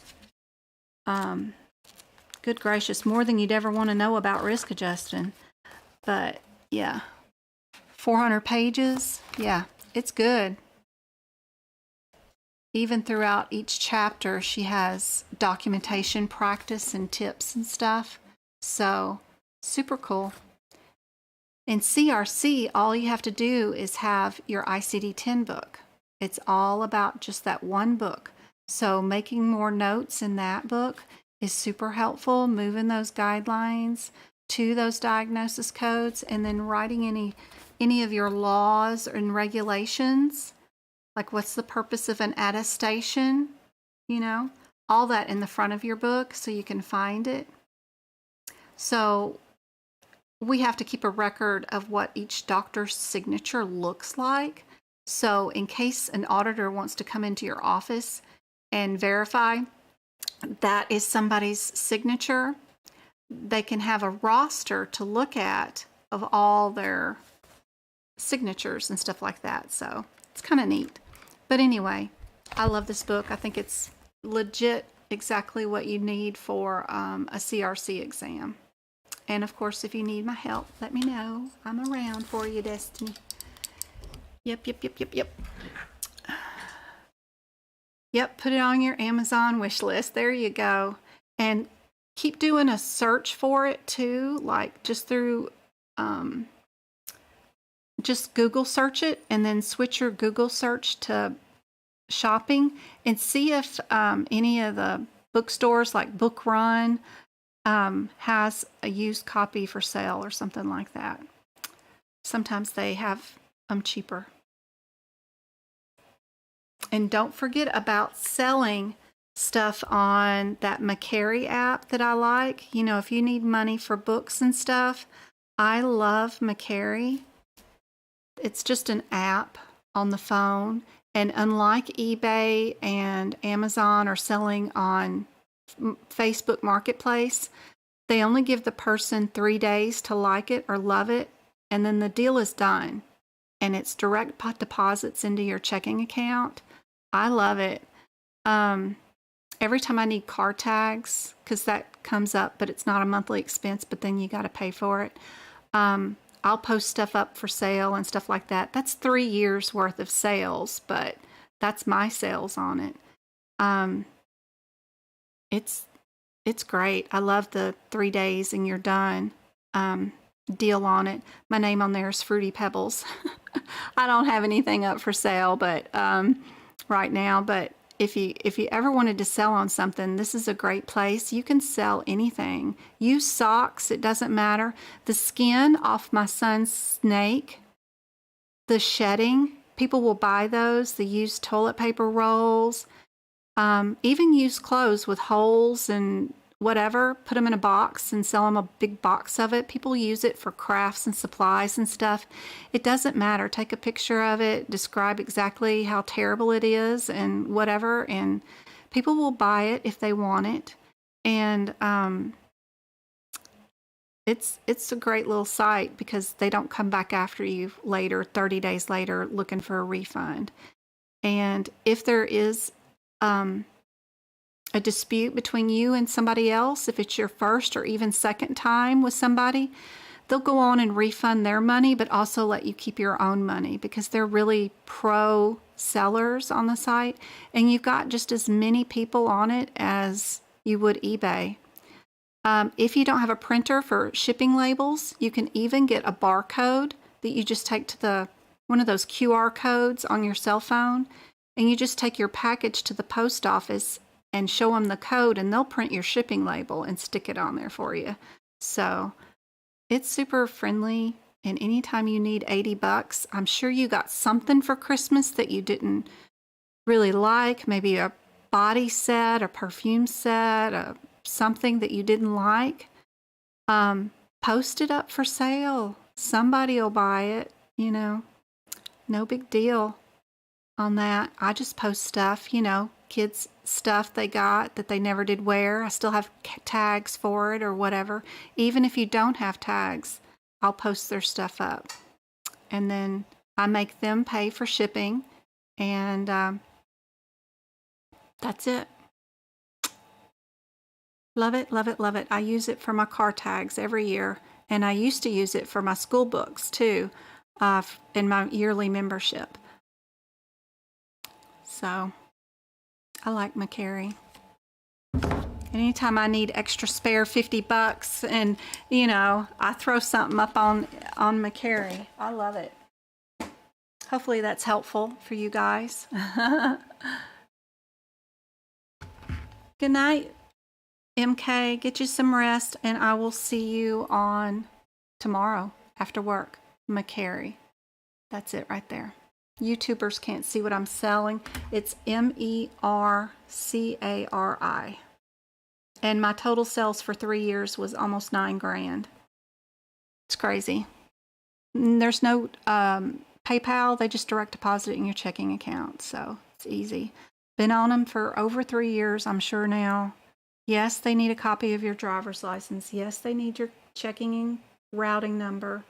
No, I've never had an issue and never had any problem at all.